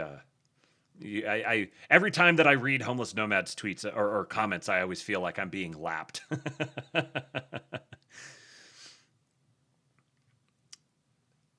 Nematoder says you can't expect to understand it if you don't have a science background. We're all retarded in Hindi. Yeah, that's true. That is fair. But I've spent a pretty decent amount of time listening to really long autistic lectures on this sort of thing and like trying to familiarize myself on and then I try to get the more pop sciencey stuff to try to blend it a little bit with myself, and I can listen to really good explanations and I'll retain it. If you had me, like if the standard education model in the schools, if you had me listen to a lecture on it and then like take a test, then even if I had to take the test within like a day or two after I heard the lecture, I would probably do really well on the test. But if you came back a month later and asked me to answer those questions again, it would have been, it's just not stuff that sticks inside my brain. Okay, so this was, let's see, what did I have? I thought I had a different, I wanted this one first. So this is just a short, funny clip. Chris Wright, the energy secretary, at this quantum computing executive order announcement yesterday, said 121. Oh, so this is Chris Wright, the energy secretary, talking, and he got some words of wisdom from our president. Yes, thank you, Mr. President. So 141 years ago, Albert Einstein, 121 years ago, Albert Einstein published a paper. Nobody cares. Good point. I never come back. And usually they won't catch you. Published a paper on the photoelectric effect, recognizing the quantum. Trump has his own form of kind of social autism here, because clearly the implication here was he's saying like you're trying to be really precise on the details, but like it doesn't matter. Like nobody cares about if you get it wrong. Someone's going to write some story like he said it was 141 years and it was actually 121 years. He doesn't even have his facts right. And Trump's like, yeah, shit doesn't matter. Like don't worry about it. Get on with the show here. You don't need to. I understand you want to be very. You want to make sure you get all your facts right. You want to be very prim and proper and professional. Yeah, nobody gives a shit. Just spit it out. Spit it out, Sparky. But obviously the way that it comes off is like, yeah, nobody gives a shit what you're saying. Unfortunately, this would be hard to pull out for a drop because there's some crosstalk in it. Albert Einstein published a paper. Nobody cares. Good point. I never come back. And usually they won't catch you. Published a paper on the photoelectric effect. Yeah, quit nerd-splaining. Sunday Milk says a lawyer has been fined $255,000 for filing fraudulent immigration claims for Indians to enter the United States. The Trump admin has put lawyers under increased scrutiny for fraud. Appeal to pragmatism. Just now. Yes, baby. Make sure you guys are following Appeal to Pragmatism. I can never remember what's the name of the actual channel. T.me/practical politics. I always want to say pragmatic politics. T.me/practical politics. Our great patriot. Okay, so here is a little bit of a longer one, and this is where we're going to jump off into some schizo territory. So hopefully you guys brought your schizo hats. Hopefully you're ready for a little Q-posting. We're an hour and a half in. Finally, we get to the the main story. 141 years ago, Albert Einstein, 121 years ago, Albert Einstein published a paper. I didn't realize this had the same clip in it. Yes. Good point. I never go back. And usually they won't catch you, but published a paper on the photoelectric effect, recognizing the quantum behavior of light, that it came in quanta. 40 years after that, President Trump's uncle, John Trump, was a pioneer in applying light radiation and the reflections of it to develop radar at the MIT. John Trump mentioned. Yeah, baby. We're headed down the rabbit hole now. Radiation lab. Get your popcorn. In D-Day, critical in the end in winning World War II. That's the parallel of quantum innovation. 40 years after that, John Martinez down there pioneered taking quantum effects and building them into a device to capture that behavior. This fella just caught my eye. If this was a costume, if this was like some sort of CIA mask, do you think you would notice? Ian Carroll, stop drooning out.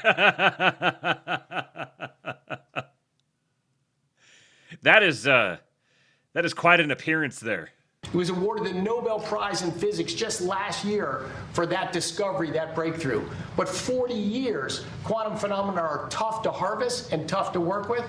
But here we are, thanks to President Trump's leadership in the first term with Director Kratsios, to launch a major national effort on quantum. This is taking it to the next level. The future of computing is going to be a three-legged stool.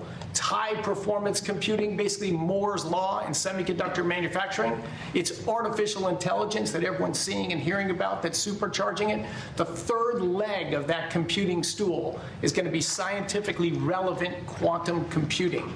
This is tricky. We're not there yet. We're close. But with this executive order and this coordinated effort, we will have scientifically relevant, meaning error-corrected, quantum computing during this administration. The impacts of it will be tremendous. Tremendous. Isn't it fascinating, that little John Trump reference?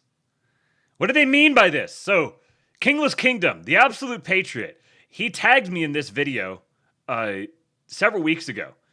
And I had pulled it out in a separate tab, and there was a couple of different times where I tried to fit it into the show, and it just didn't. I couldn't segue it in, and pulled it off, and push it off, and push it off, and finally I was like, all right, enough time has gone by, just dump it off the back end, and this happens to tabs all the time. I finally just closed it and was like, all right, I give up. I can't figure out a way to work this in. I finally just did that 2 days ago, literally 2 days ago. And then the White House starts Q-posting. We get a John Trump reference in the Oval Office. And I was like, oh, I need to go find that. I remember the keywords. I'll just go search for it and find it. I spent like 45 minutes today going back through the search function on X. Still fucking sucks. It's just terrible. And I went back through searching, scrolling, came up with every different search parameter I could imagine, trying to find it. Could not find it. Finally gave up. Went to the Discord, messaged Kingless Kingdom, was like, hey, can you find this? And he couldn't find the original tweet, but he did find the video. Shout out to the Patriot, Kingless Kingdom. Go follow him at AmeriKing83 on X. Allow me to bless your experience with this magnificent edit. To go to New York and examine the effects of Nikola Tesla. I was particularly looking for something which would be evidence of a secret weapon, which I was reminded by the two agents who were present during the entire time. This is John Trump. Was a matter of concern to the United States. My uncle, because I do believe in the racehorse theory, right? Slow horses don't produce fast horses, right? I even had an uncle, you believe in genes, some do, some don't. My uncle was a great professor. But my uncle was a professor for years. I even talked about my uncle was a professor at MIT. My uncle was one of the top people at MIT. But I'm smarter than him. I'm smarter than everybody. Yeah, the Vosh, when he's talking about racehorses, laid me out the first time I saw this. I come from a very smart family. It's a smart family. And, like, we're smart. I had an uncle who was a great professor for, I believe, 40 years at MIT. And I used to discuss nuclear with him all the time. I understand nuclear. Look up Dr. John Trump at MIT. He was my uncle, many years a professor. I used to talk nuclear. In fact, every time I say I had an uncle who was a great professor at MIT for 35 years, who did a fantastic job in so many different ways academically. He was an academic genius. And then they say, is Donald Trump an intellect? Trent Fear says he comes from a lineage of kings and nerdmancers. So true. So true. My president has been tutored by the best nerdmancers. I'd say ISIS wants to get you. What do you think?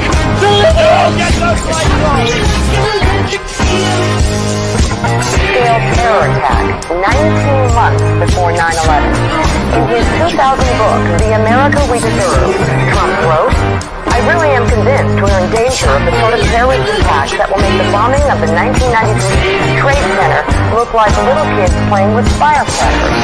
Trump also mentioned the mastermind of the attack, writing, quote, one day, we're told that a shadowy figure with no fixed address named Osama bin Laden is public enemy number one, and U.S. jet fighters lay waste to his camp in Afghanistan. He escaped back under some rock, and a few news cycles later, he thought he was a new enemy and a new crisis. Wait. Okay, hold on a second. Is this really Trump before 9/11? Yes. Carrie, I am indeed. Yes, sir. You're fired.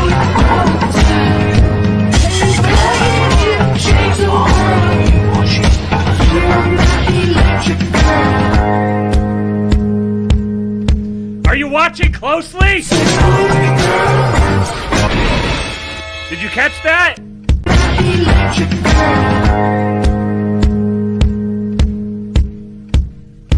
does it mean?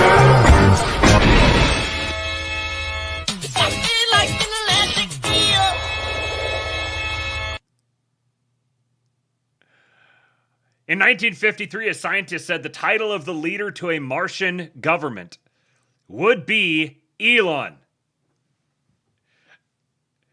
I have no idea. I have no idea what to do with this timeline. You've got the Baron Trump book. What was it? What was the guy's name?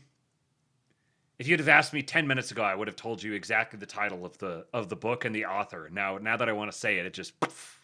But the time travel book where you have Baron Trump and there's like the last president of the United States, and he's a real estate guy from New York, and then you've got the book with the Martian leader named Elon. I don't know what to do with all this stuff, frankly. It just seems so incredibly improbable. There's like, the universe giving us little winks. I prior to encountering orthodoxy, I actually was it was this sort of thing. It was looking at like quanta and like quantum mechanics and explanations for like stuff about like harmonic resonance. And remember the what was his name? Terrence, not Terrence McKenna. I listened to some Terrence McKenna stuff, but Terrence Howard, when he was talking about the different periodic table, the harmonically inspired periodic table and that sort of stuff. So it was kind of leading me in the direction of Buddhism, I guess, broadly speaking, just like Eastern philosophy. And it was in the midst of all of that I stumbled across Lord of Spirits and encountered orthodoxy, and it kind of made a lot of this stuff. It made a lot of it click. Yeah, Terrence Howard. Yeah, that's what I was trying to think of.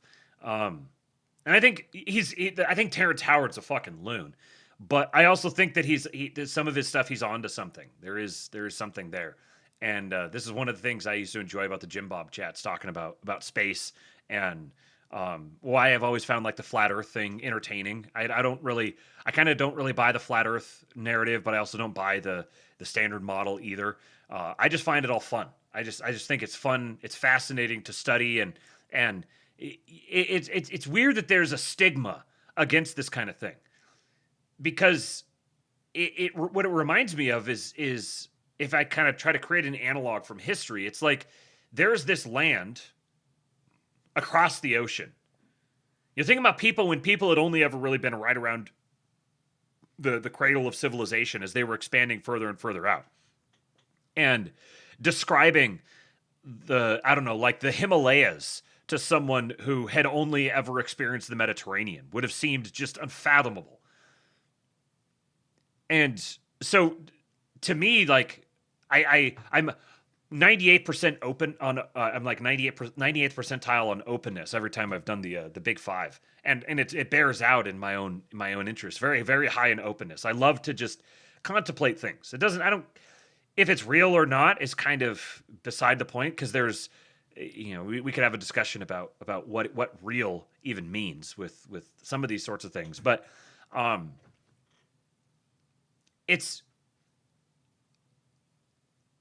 like it's strange to me that people need to have this stuff like we have to find a resolution to this. We have to define all the terms. We have to prescribe specific boundaries around all of this stuff.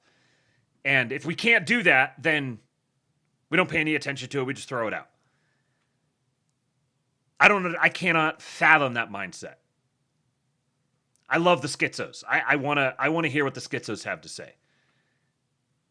Obviously, I expect that 90% of what the schizos say is going to be bullshit, and it's purely just like slop, like entertainment.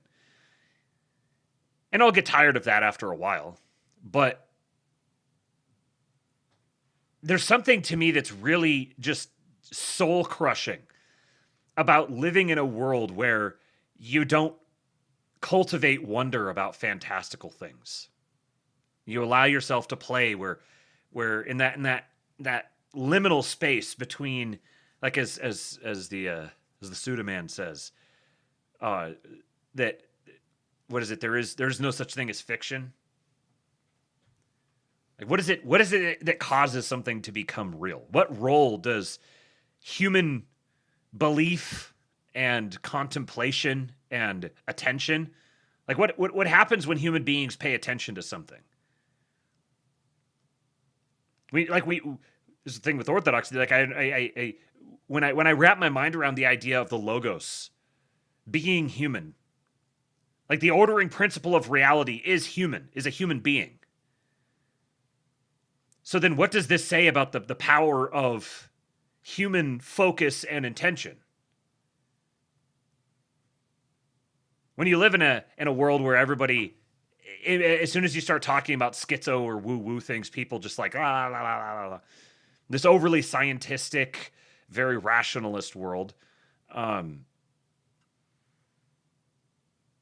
don't know. There's fascinating things to be discovered on the fringes. There's fascinating things to explore, and it's fun to just pick up an idea and just kind of turn it around. Maybe this is like people who can't move shapes around in their head or something like that. So like maybe it's just the being a shape rotator. But I like contemplating the rotating ideas and contemplating the shape of the ideas and figuring out, well, if I take this idea and it's shaped like this and I try to plug it in here, what does it give me? Oh, that didn't really work. Well, what if I change the shape and I go like this and I plug it in there? And there's this like there's this impulse to just be like, no. No time. There's no time for shape rotating. We have to find answers. We have to get conclusive evidence now, today. Show me the documents. But no, like, yeah, why can't we just ponder the orb? So let's ponder the orb a little bit. Clandestine says, for the people who are critical of the whole Q thing, have you ever actually read the drops? We've witnessed damn near every other conspiracy theory end up being true, yet this one is too far. Do people even know what it's really about? It's mostly about uranium-1 and the rogue nuclear material. The Q drops allege that the nuclear material from uranium-1 ended up in Iran, Syria, and North Korea, and that the Obama administration did this intentionally, and that their plan was to initiate World War III and implement a new globalist one world order. Obviously, there's a lot more that is discussed in the drops, but the overall message revolves around uranium-1. Hence the reference to Q clearance, meaning the Department of Energy, nuclear, the uranium. Is it an accident that the Trump admin is openly drawing attention to Q, right as we're securing the uranium in Iran? I don't think so. I think the Trump admin is urging the public to read the Q drops, particularly the opening ones, which are mostly about uranium-1.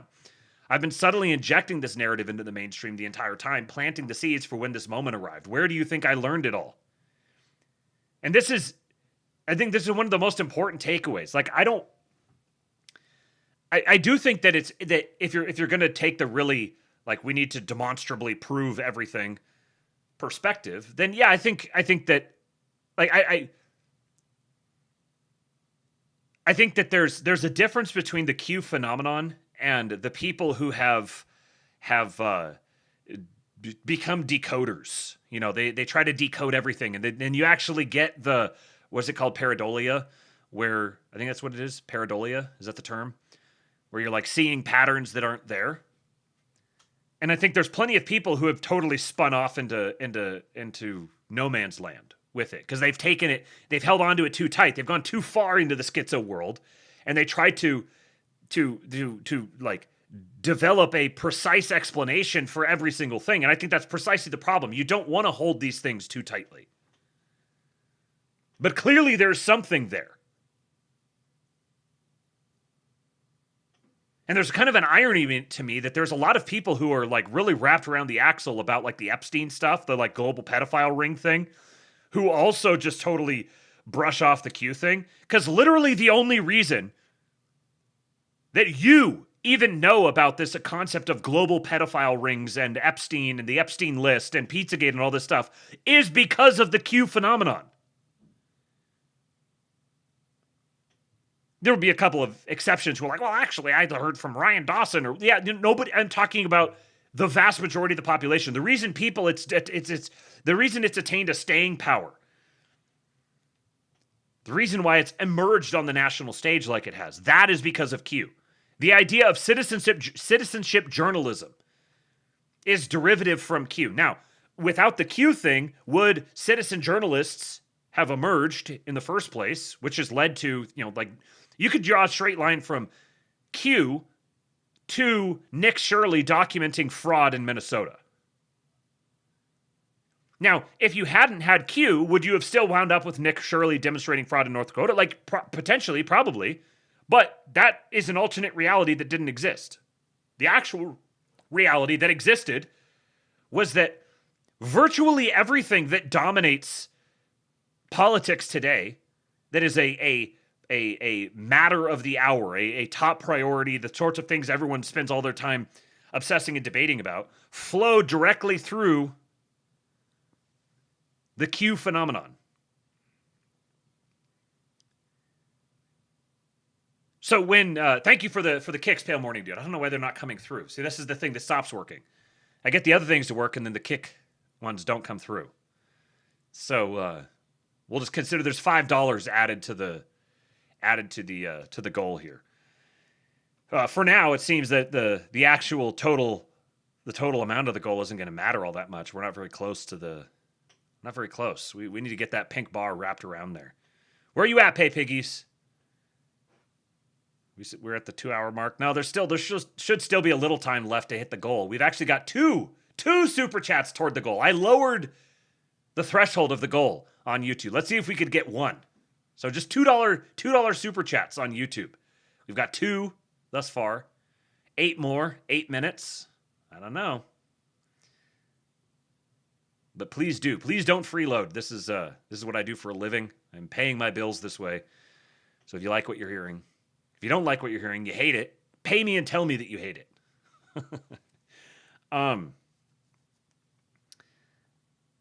Like, do I think that this is something that's come from Trump, where he's like, all right, now we need to update with a new Q drop from the White House? No, I don't think that's the case. I think that this is something the White House press team, I think this is something that has been given a stamp of approval for the social media teams to frame these things in this light. And why is that? The only thing that makes sense to me, why they would be willing to take the potential political hit of seemingly associating themselves with kookery, is if there is something to the whole Q thing and has been from the beginning, which has been my theory all along. If you ask me to precisely define and put parameters around it or whatever, like, this is true, is that true? Like, I think you misunderstand what we're talking about. You misunderstand what the Q thing would be. Like, it's presumably a network of people who are at various different degrees connected on the inside, involved in some kind of a Patriot-inspired conspiracy, collaborating behind the scenes. That's what a conspiracy would be, that there's people pursuing a Patriot-inspired goal collaboratively with other Patriots behind the scenes, and they're communicating it to people on the outside. And I think that there's plenty of people who have tried to capitalize on it to create their own careers. There's people who have taken an overly literal perspective on it.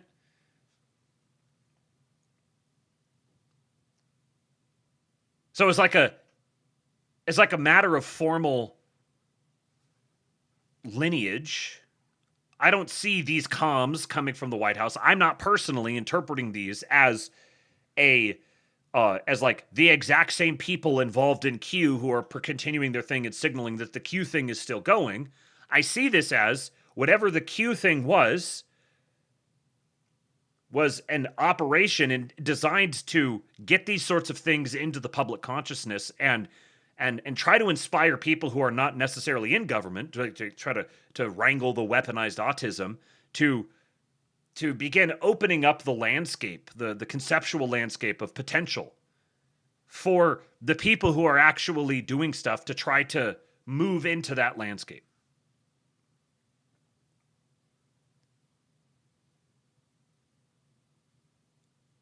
For the people who are saying that it's just like I haven't seen anyone in the chat doing this, but I've just and I know this sort of thing exists. For the people who say that this is them just like wanting to pander, or they're just trying to troll people or whatever. Like, I think there is some trolling value to it.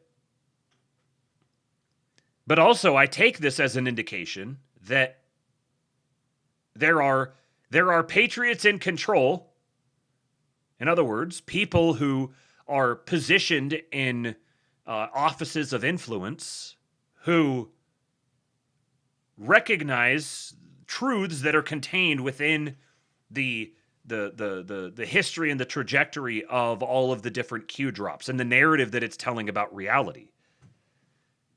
So in a certain sense, like, the purpose of the Q operation could have been, whether it was initially intended to or not, the purpose of it was to get people set on the right track so that an actual Q thing would eventually emerge. Where you actually get the white hats, you get the patriots in control, the people who have realized what sort of game is being played here, at what level this game is being played. And then there's like a documented way for them to communicate with people on the outside and to send them little signals and winks and hat tips and those sorts of things.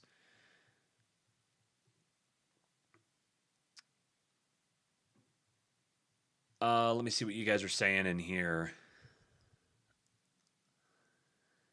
Homeless Nomad says, I was skeptical of it until I actually hung out on the 8chan board and shit. And I'm like, okay, there's way too much effort here for a joke, and it's too much dangerous information for a psyop. Yeah, that's a really good way of framing it. Way too much effort just for a joke, and there's way too much dangerous information for a psyop. This is the people who were like, oh, it was like controlled releases of information by the regime to, I don't know, to like sow chaos or something like that. And I'm like, this doesn't make any sense at all. That just tells me that you've never actually looked at it, or you don't have an understanding or appreciation of what that becoming a thing has led to. Trump doesn't get reelected in 2024 if the Q thing doesn't happen before. Given all the different phenomena that it spawned out into, including there's like the devolution theory. Trump has been the president. He's like the president in exile, sort of. And there's a truth to that. Like, was there actually a formal process of devolving power to him, and he was he was like read in on all of this and explicitly like doing a puppet master thing. No, not necessarily. If you're trying to like really pin it down too autistically, then you're going to kind of miss the broader truth here. The broader truth being that Trump was the rightful one. Trump ought to have been president. Trump was the one who was spiritually invested with the responsibility of being president, and it was taken from him. But that was the memory of that sin, of that missing of the mark, was embedded in the institutions. And as time goes on, truth persists. And so if your operating principle was Trump is actually secretly the president behind the scenes, and he's going to ensure that he comes back into power in 2024 and then has the opportunity of righting all these wrongs that have now been amplified and publicized, and everyone's really clearly aware of it now because of the debacle that was 4 years under Joe Biden. Whether that was a consciously, intentionally planned thing, or if that's just the way that it worked out, we arrive at the same place. So leaving the memeing aside, trying to get like serious on the Q thing,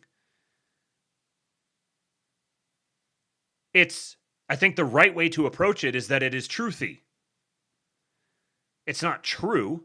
You shouldn't be like hanging on every single word and trying to wildly decode everything. Like, you could do it, and it's fun, and there's fun things that emerge from it and becomes kind of a self-fulfilling sort of thing because of that. But there's a truthiness to it. And the fact that there are people who are still in the administration who are willing to associate and affiliate themselves with it, given those implications, I think adds to the truthiness of it. Spudruckus says, I cannot fathom becoming that narrow-minded. There's any number of things that we're aware of that probably exist that we cannot explain. How do any of these regime toady systems upholder smooth brains become hubristic and willfully ignorant? It's baffling. Yeah, I think it's I don't know. I guess I could armchair psychologize until the cows come home. But it definitely is a temperament thing, I think. Homeless Nomad says, Q's something for sure. I'm not entirely sure what, but explanations of it being a pacification op or a shitpost or whatever don't make sense. Right. Yeah, that's what... I haven't seen an alternative explanation. I would be open to it. I'd be fine seeing that it was ultimately, it was like Steve Bannon and Jeffrey Epstein trying to do some sort of psyop or something. But that just doesn't... It becomes all the explanations to say that it's a pacification op or it's just like a shitpost. Like, all those explanations actually are far more conspiratorial. Like, I'm more inclined to just sort of take it on its face versus trying to tie myself in all sorts of knots to say why I shouldn't, take it on its face. Because those things seem far more conspiratorial to me. Tikon says, if you wanted to wake the public up to global elite corruption, would it not look exactly like what's been happening for 10 years? Right. Yeah, the Homeless Nomad says the things Q was talking about weren't in the public consciousness. There's 0 point to them releasing it to get ahead of it or whatever. Right. Exactly.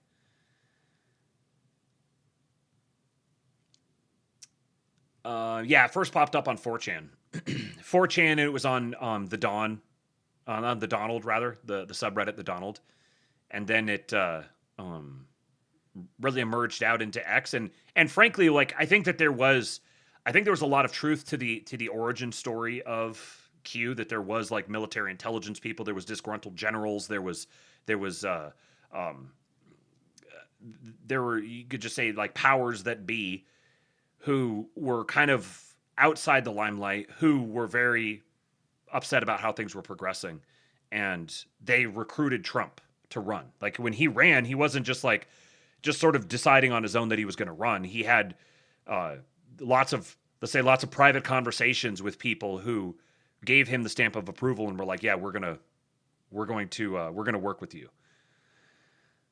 And then I think that most likely they essentially, whoever they is, however many people are included under the umbrella of they, effectively got outmaneuvered in 2020. And then who knows? I think there's been like a team of people basically. And it seems pretty clear if you go watch that QAnon documentary that I did a review of several months ago. I don't see how you can watch that and come away concluding anything except for very clearly Trump and people very close to him were well aware of the Q thing and were intentionally playing ball with it. But I've always seen it as something that's separate from Trump. I've seen it as something that Trump kind of got pulled into, but it was something that was sort of separate and independent and alongside Trump. That's kind of always been my perception of it.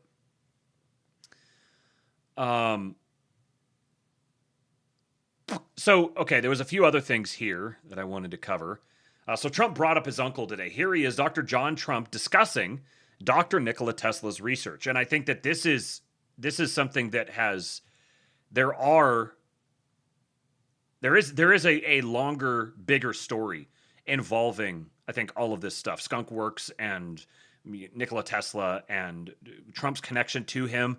I can't just brush this off as irrelevant. This seems pretty clear to me that Trump has been pretty well read in on a lot of these sorts of things for a while, and that this has played a role in him pursuing the office of the president and then persisting within it.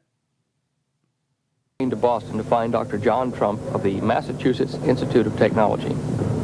Dr. Trump was now retired from the company he founded, High Voltage Engineering, but he agreed to meet me at the company office the next morning.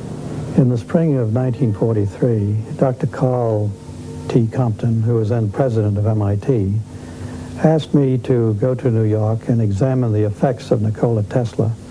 These were contained in an upper floor of a warehouse somewhere in New York City.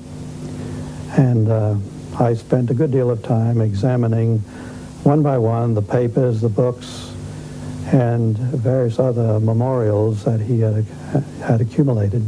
But I was particularly looking for something which would be evidence of a secret weapon, which I was reminded by the two agents who were present during the entire time, was a matter of concern to the United States.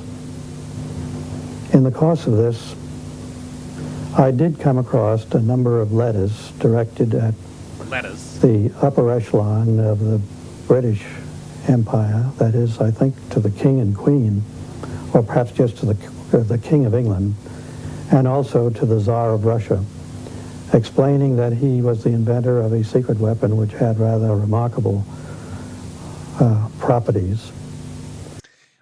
What an interesting few people to send a letter to. The Tsar of Russia, the King and Queen of England. And that he would be interested in entering into a negotiation which would lead to a disclosure of what they were.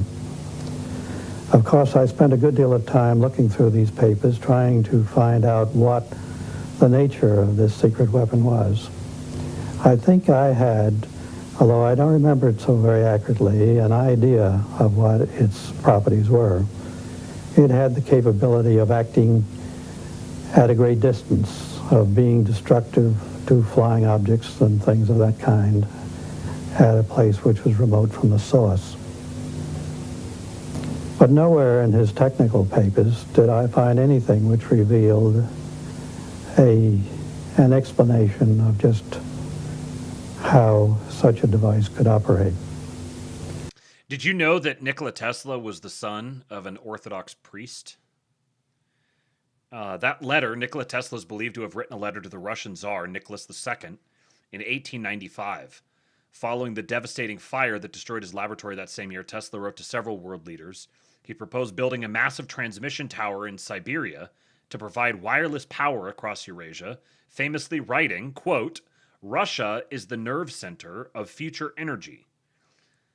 He met King Peter II of Yugoslavia in person in 1942. The young king visited Tesla in his apartment at the Hotel New Yorker on July 15, 1942, and recorded in his diary that their meeting was incredibly touching and brought both of them to tears. I believe that you also opened another box. Russia as the nerve center of future energy. Very interesting. Very, very interesting, given the sort of technology that Tesla was working on. And then I also can't help but think of the Tunguska event happening in Russia right around the same time. I don't know. Is it connected? Not connected? Supposedly a secret weapon that he left at another hotel. Can you relate that story, please? Yes, when I had substantially concluded my study on the following day, I think that was a Saturday morning, I was reminded by one of the two agents that there was a box being held as a security for an unpaid obligation, and that this box was an item of considerable value and may indeed itself be the secret weapon, that it was armed and therefore it probably was not touched. Were you nervous doing this? I found it a matter of a bit of concern. However, I realized that this had to be done, and so we taxied down to this hotel. The agents identified themselves and their credentials to the assistant manager of the hotel, who led us to a room. This room was essentially empty except for a table and a steel cabinet against the wall, which was opened. I think perhaps he opened it with a key.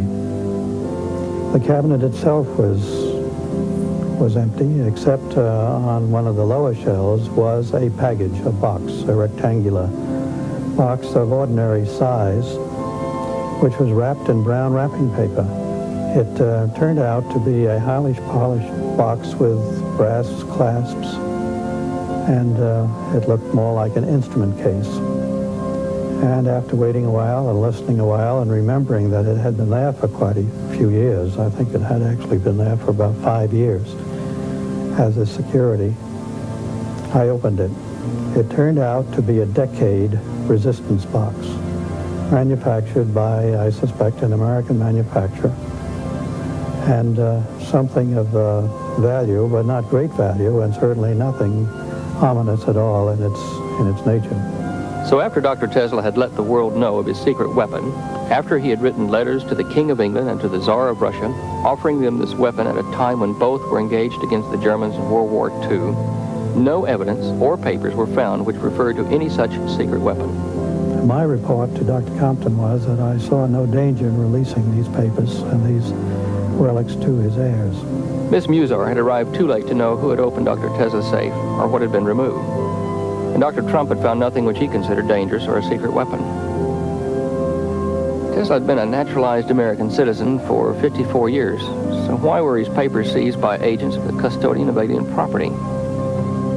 Custodian of alien property. I suspect that governments other than those of the United States, England, and Russia were interested in the inventions of Dr. Tesla. So this was the uncle who told Trump all about nuclear. You know, Trump knows more about nuclear than anyone else. This is the uncle who went and directly studied Nikola Tesla's research. I don't know what to make of this, but I feel like you can't make nothing of this. That doesn't fly to me. The fact that this has no bearing whatsoever on Trump as president or his view on transformative technologies, his view on geopolitics, especially regarding the nuclear issue, which would then naturally inform his approach to things like the so-called Iran war. All frequency and vibration. John Trump understood this. Yes, Whit. A ball knower. All frequency and vibration. So Brian Cates here yesterday, when the White House dropped their Q post, he said, watching the White House hit an exact timestamp for a Q team drop that says, we have now undeniably on purpose declared ourselves to be an inside source. So the White House, when they dropped this post yesterday, always trust, numbered it Q post number 47, said America will be the world's leader in quantum technologies, make America great again. They dropped that on a timestamp that corresponded to a Q post that said, we have now undeniably on purpose declared ourselves to be an inside source. What can we take from this? I think the baseline understanding we can derive from this is that there are people in and around the White House. This case, so it came from the Pentagon and from the White House. There are people in and around their social media teams who are not just aware of the Q thing, but understand how the Q thing works and are precisely timing their posts that are waving a big flag to the Q world. They're precisely timing those posts to correspond to specific Q drops. Now, at this point, it's not like out of the question to say that this is a cynical social media grift, that they just, when all this stuff is out there and so available, that they're like, hey, go, when we talk about this quantum computing thing, let's go fuck around with the Q people a little bit. So go figure out how their thing works and make the posts meaningful to them so that they all spaz out and we get to like drag them around for something. To what end? I don't know. Because it's not like there's no stakes to this. Like, they're obviously setting themselves up for a whole round of media coverage talking about the associations with the Q thing, and like there's definitely like legitimate PR implications to them choosing to do it this way. And I suppose a question would be, does this extend just beyond the social media team? Is this merely a social media strategy that they're using that the higher ups have signed off on because they're like, yeah, whatever, I don't care, stupid Q thing, do your social media thing, who cares? Or is it because there are more people within the so-called higher ups who actually understand what the whole Q thing was from the beginning and see it as a net positive to play footsie with it? Yeah, some of the deputies under the chief of staff were Q posting. Dan Scavino is obviously very connected to the Q thing. He's been involved with the whole Q thing for years now. And he's obviously very close to Trump. The guy who said activation word Ronald McDonald, quote tweeting the White House, Bobby Levy, he is the White House War Room Director. So he's one of the people who runs the Rapid Response account. One of POTUS's killers, situation monitored since 2020. This is his personal account. You ever wonder what a patriot looks like? Wonder no longer. Yeah, Kirill Dmitriev Q posts openly, constantly. He's the dude who runs the Russian Sovereign Wealth Fund and is Putin's personal envoy to the U.S. And he says nothing can stop what's coming. He white rabbit posts. He constantly Q posts openly.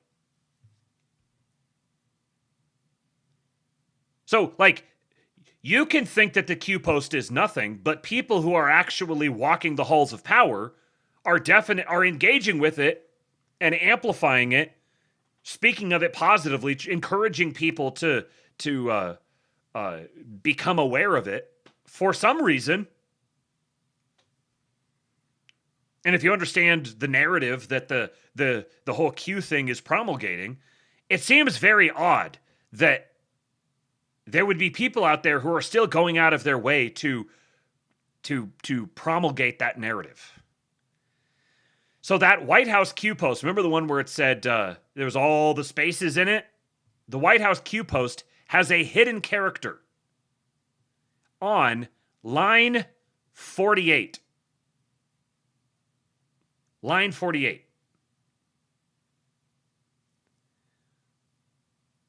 What did they mean by this? 48? Is this the "we are going to fucking kill you" indicator? This is what Q Drop 48 says. What is Q clearance? What hint does that explicitly refer to? Well, Q clearance is a nuclear clearance associated with the Department of Energy. Who would have the goods on uranium-1? Does stating Q refer that person works in DOE? No. Does it refer that someone dropping such information has the highest level of security within all departments? Why is this relevant? So, they intentionally embedded a hidden character on line 48, knowing that the people who decode Q drops are going to naturally then go look at drop 48, which specifically speaks to Q clearance, which directly implicates the Department of Energy. And what was the whole thing about in the first place? It was an announcement associated with the Department of Energy about quantum. May of 2010, Barack Obama. Russia should be viewed as a friendly partner under Section 123 of the Atomic Energy Act of 1954. That's what he said. After agreeing to a new nuclear weapons reduction deal and helping the U.S. with Iran. So, this is from that original, from Q post number 48. Is directly talking about Barack Obama, uranium-1, and the nuclear deal with Iran. Who is the enemy? What is continually stated by all Democrats? Russia is what? What did the Russia reset really provide? Clearance or pathway to complete the uranium-1 deal? Why is the Canadian Prime Minister so important? They never thought they were going to lose the calm before the storm. This is, if you're familiar with the Q posting format, it's like a Socratic method thing where, here, go look at this thing. And you got to remember, when this was being dropped, what was the date of this one? November of 2017. Who did you know who was talking about uranium-1, the Iran deal, Russia, the Canadian Prime Minister, the connections between all of these things, back in 2017?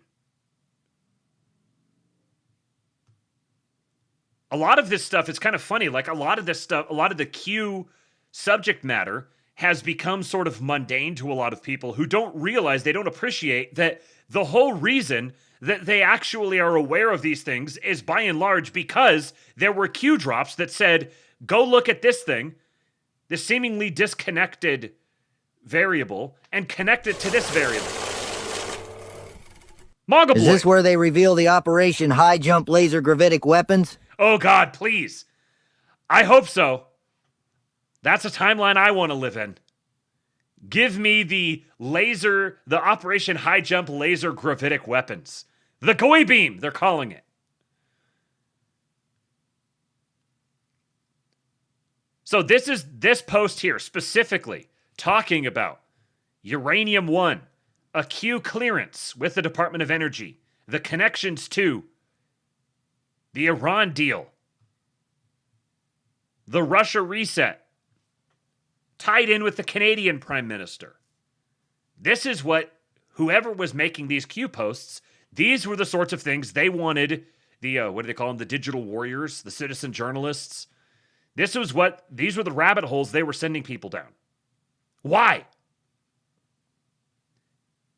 To the Q skeptics in the room, why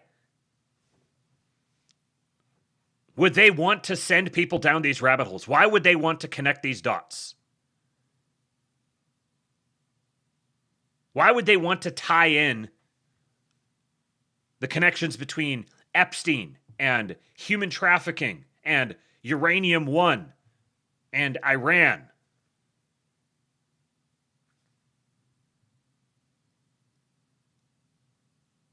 And is it plausible that those would be all of the subjects of the day today if they hadn't been seeded into the zeitgeist 10 years ago? 10 years ago!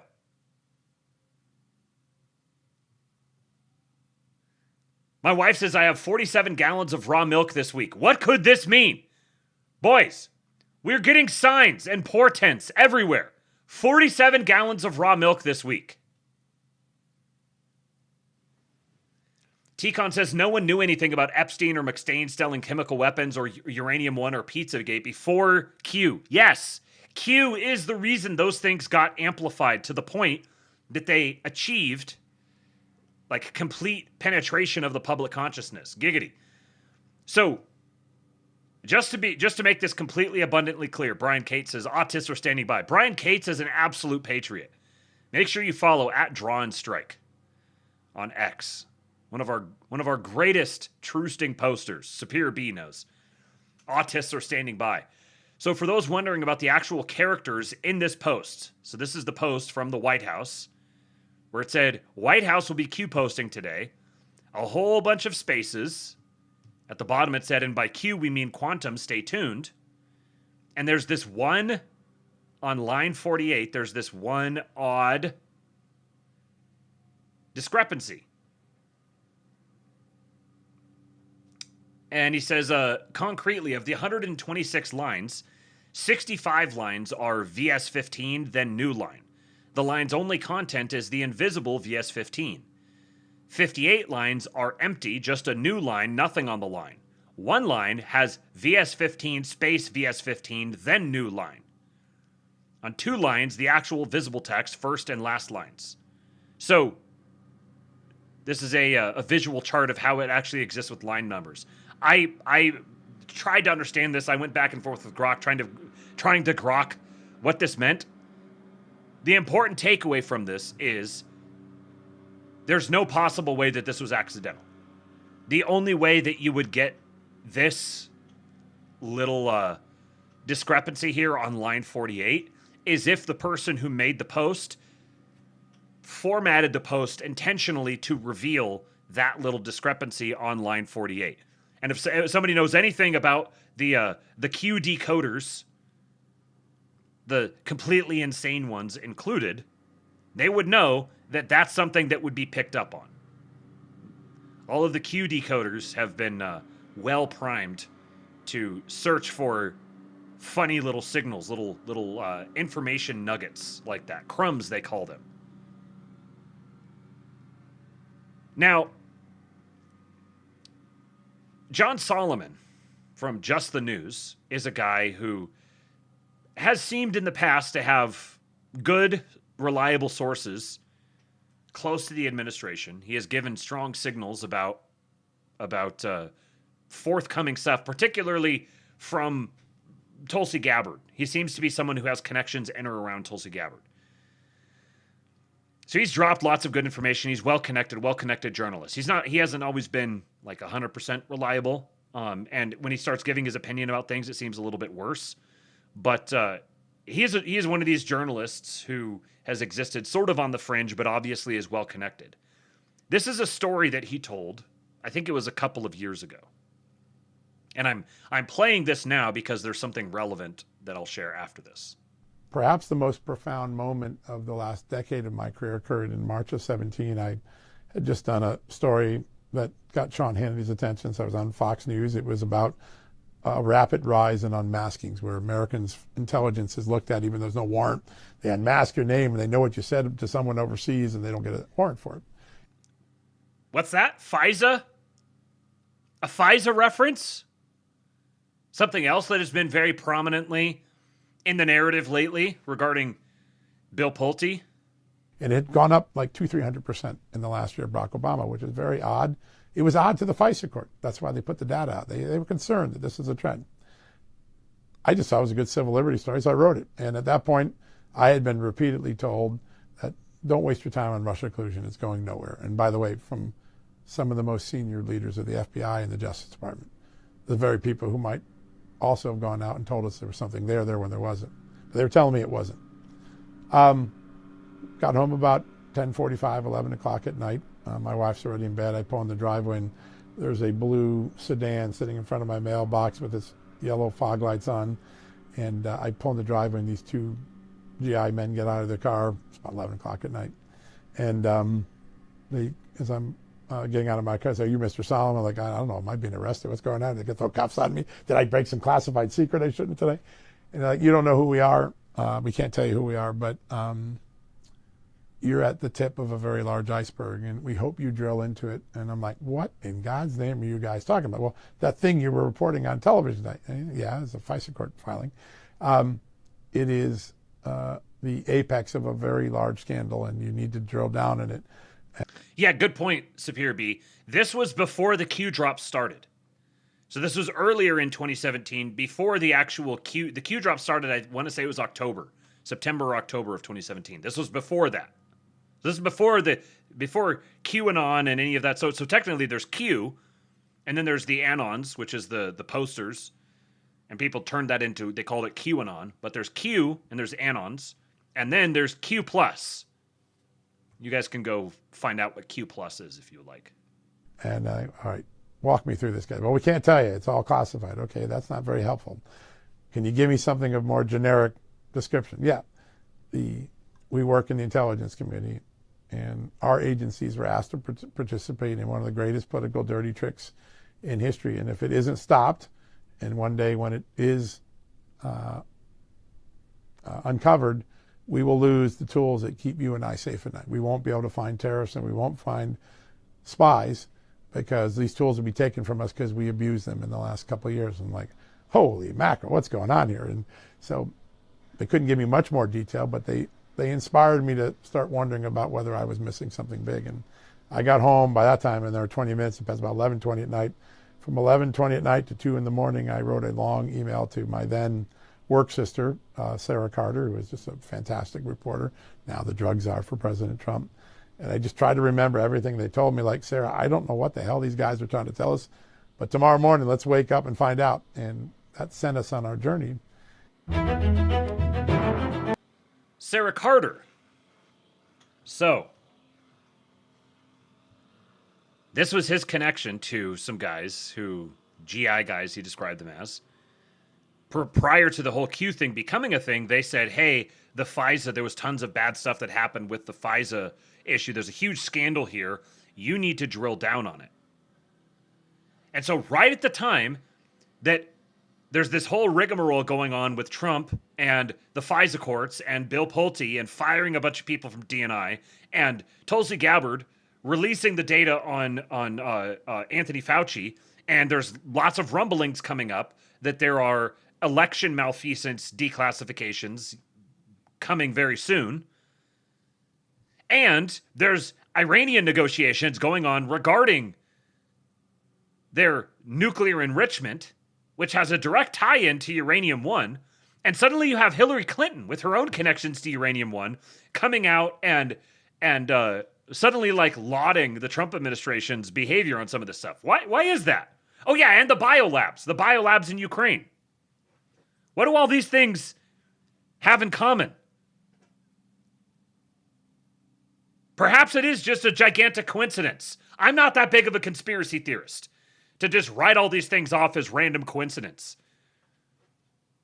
And if you want to say, well, no, actually, it's not random coincidence. It's actually like this really orchestrated plot to create all of these different random coincidences that look like a bigger story, but that story's just fake and it's just there to keep you pacified. Bro, you've reached levels of conspiracy theorists that I don't think are possible for me.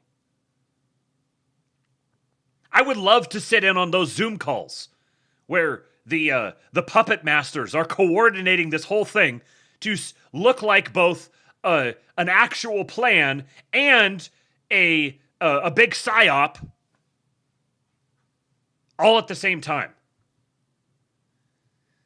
So that John Solomon that I just played that video for you, this was from 4 days ago. And I made note of it and was going to talk about it that day, and then there was some other stories, and I ended up just kind of pushing it aside. Suddenly, it's become much more interesting. This was 4 days ago. The very same John Solomon. One programming note, I want to make sure everybody on this show is aware of it. I put it as a disclaimer on all my shows. I mentioned it on my podcast today. For the next couple of months, I'm working as an unpaid government employee to help the government identify documents that can be released to the public. It's your information, after all. Bureaucrats keep us from it. I have an opportunity to help the government identify some documents, some secrets, and things you should know about when it comes to weaponization, election integrity, other things. We're going to work on that. But during that time, I just want you to know, I've stepped aside as the editor-in-chief of Just the News. weaponization of government, elections, some other things. Still do my reporting. We're still going to do the amazing show here with Amanda. But I want everybody to know that I'm doing this. I'm unpaid. I don't take any money from the government. I think it's a good role for a journalist to play, getting more information out. But I want you to know personally. So, the same John Solomon who talks about, basically being tipped off about the whole Q thing before the Q thing became a thing, has now been recruited at the same time that Tulsi Gabbard steps down, at the same time that Bill Pulte is sent out to be the bulldog, firing everyone at DNI, and there's some big D class coming regarding elections. Now John Solomon suddenly is getting pulled off his beat, going in to work in D class, specifically regarding weaponization of government, read FISA, and election security.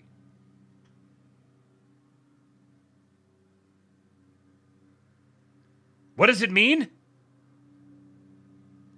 Well, I would say it means that patriots are firmly in control. There's also this. Trump randomly, a couple of days ago, ran this poll. Out of nowhere. He says, which do you prefer? Democrat without a B or Democrat with a B? In one case, you simply exchange the E for you. So simple and precise. Many people don't know or assume that dumb ends in B. Thank you. Thank you, Mr. President. Yeah, I know there's so many stupid people who don't know that dumb ends in a B. In the other case, you spell out dumb, but it seems to lose some of the identity to Democrats when done this way. Which is better? Thank you for your attention to this very important matter. Mr. President, I'm very glad that you are consulting your most loyal patriots on this extremely important matter. This is a difficult question because if you include the D, if you include the B, then it kind of reads like Dumbo-crat. Now, this could be a feature, not a bug, because it could imply elephants, which is like signifies the historic GOP. I think the GOP clearly needs to abandon the elephant, and we are now the MAGA party with, I don't know, it could be an eagle, or it could just be an outline of Trump's profile. I've kind of replace the elephant with the outline of Trump's profile. Or a lion. A lion would be really good. Yeah. The MAGA cock. That's what it's going to be. MAGA cocks in the chat. That's what it has to be. That has to be the new symbol. I'm even gonna get involved here. MAGA cocks. Oops. Got some slutty milks in there. You'll have your moment, sir. Calm down. MAGA cocks. Yes. That is going to be the new party symbol, the MAGA cocks. So, my president asks a very, very relevant question here. And I don't know that there's a clear answer, but I know that the clearest answer for me is going to be the one that he settles on. So if we do it without the B, so be it. Clean and simple. Simply exchange the E for the U. So simple and precise. Democrats. It's easy. Now, John Harold over at Badlands Media says last night on Only Lands, which is their one of their shows there, Only Lands, at the 1 hour and 22-minute mark, we had a discussion about the pronunciation of Democrat. This morning, at 9:52 a.m., exactly 11 hours later, to the minute, Trump posted about Democrats. Can we talk about how you... I was watching your show this morning, John. Can I ask you a question? Yeah. What's up? You were talking about Trump's posts about the Democrats, but you called them the Doomocrats. Is that on purpose? Or was that just you mispronouncing stuff? He's been spelling it Democrats. Yeah. No, it's Democrats, isn't it? I like Democrats. I like both. I mean, I was going to criticize you, and I'm like, actually, that works pretty good too. So yeah, like the word "dune" is using like that. Doomocrat, but it is Democrat. Yeah, I don't think there's a wrong way to do it, man. Like, calling panicans Democrats now. I've heard no, I agree, but it's not a real word, so there's no like official pronunciation of it. But I think his intention, much like CanCon's intention. Democrats.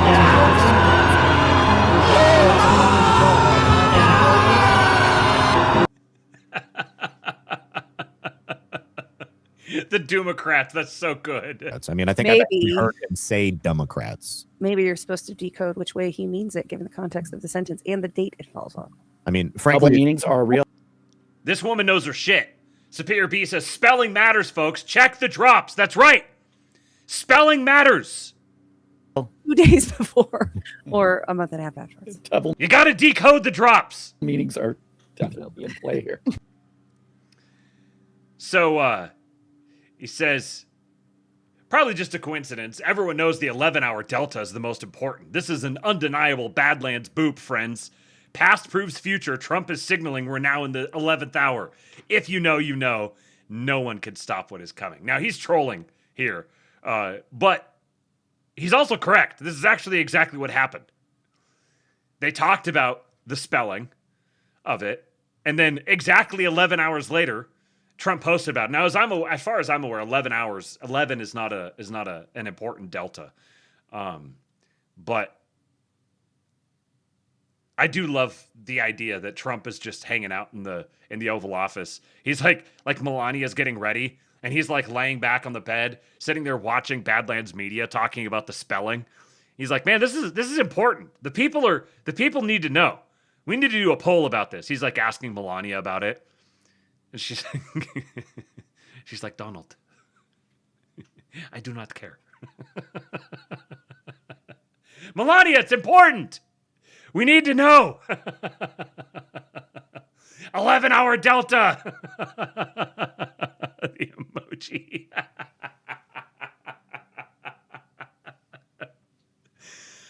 Oh, it's so good.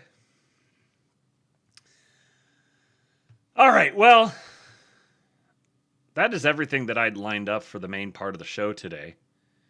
I have a few little odds and ends things over here that I could get into.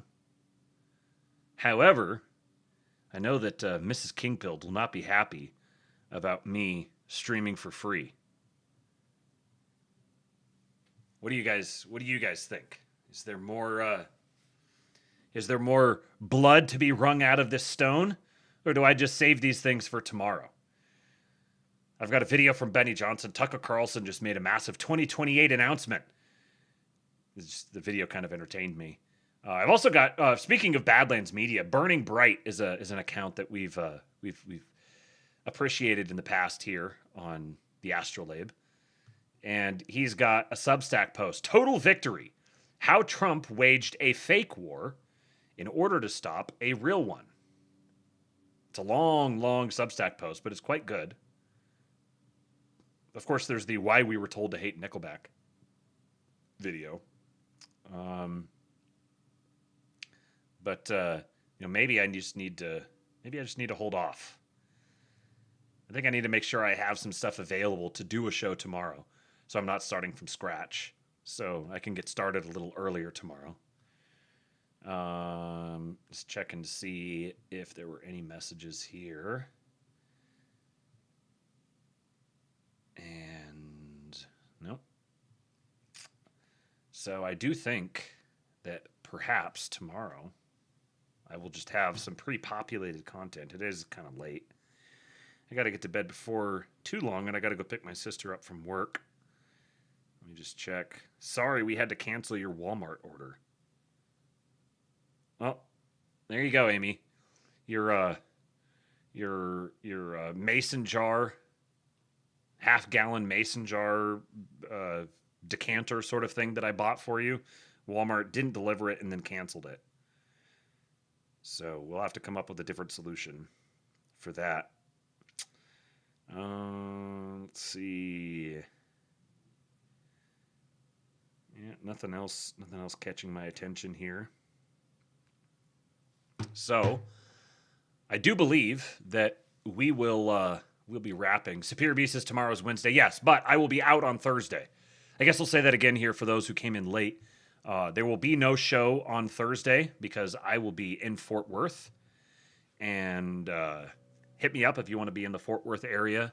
Thursday evening around, well, I'll be there from 4 p.m.-ish local time until probably about midnight. something like that. So if you want to swing by and say what's up, then there'll be a few of us meeting up there. We're going to go crash the Tom Luongo meetup, and then we'll either follow them over to the cigar lounge, or we'll go find our own place to hang out. We'll watch the U.S. game at about 9 p.m. We will drink beers. We will consume nicotine products, I'm sure, and have a great time talking, hanging out with some of you guys. Looking forward to that. And then I'll be driving back, leaving Fort Worth area, I think probably around midnight, and heading back here. So I'm expecting I'll probably end up getting back to drop the rental car off probably around 5 a.m., somewhere in that range. I'll be taking an Uber back home from the airport and getting some sleep, and then I'll be waking up for the 2 p.m. game between France and Norway. The winner, both teams are going to advance the round of 32, but the winner will win the group, improve their own seeding. I think it basically guarantees that they play a third place team. No, I'm not flying. I'm just I'll be renting the car from the airport. So yeah, I definitely want to make sure I catch that game. Go watch my boy Erling Haaland, and the Erling Haaland Kylian Mbappe matchup should be very good. France will definitely be favored in it, but you can never count out Erling Haaland. It was funny. He was interviewed right after the game where Norway beat Senegal, and they asked him about the France game, and he said, they're like, Kylian Mbappe is like scoring all these goals and the team's really good. What are you thinking about it? He was like, yeah, I'm not really thinking about it. They're probably going to beat us. They're probably going to win the whole tournament. They'll probably win that game. They'll probably win the whole tournament. Whatever. I don't care. And she's like, oh, okay. And the interview ended. So the man is very quotable. So yeah, so I'll watch that game. It starts at 2 p.m. Friday, and when that one's done, it'll be done about 4-ish, so I'll probably end up going live about 5-ish. If I can get everything ready to do a show, I'll go live for a little while up until 8 p.m., at which point it'll be time for the voice chat over in the King Pill Discord. So make sure you guys go join that. Goys, join the King Pill Discord. Kingpill.com.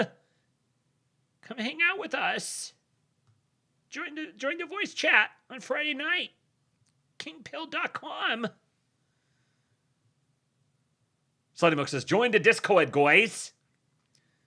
It is a goy-only zone. All right. Have yourselves a good night. Thank you for showing up, everyone. Please share the show. Let everybody know about it. Go like the stream on YouTube. Follow the channel. Make sure you're subscribed over there. Trying to get the YouTube. Oi! We're streaming on YouTube now. Make sure you go like the stream. Interact with the channel. Let the algorithm know that you love me. And yeah. Go enjoy yourselves a little white boy summer evening. And I'll see you guys back here on the next Lab, hopefully tomorrow. Stay tuned. For now, I leave you with Hulk. When they took a shot at my hero, and they tried to kill the next president of the United States, enough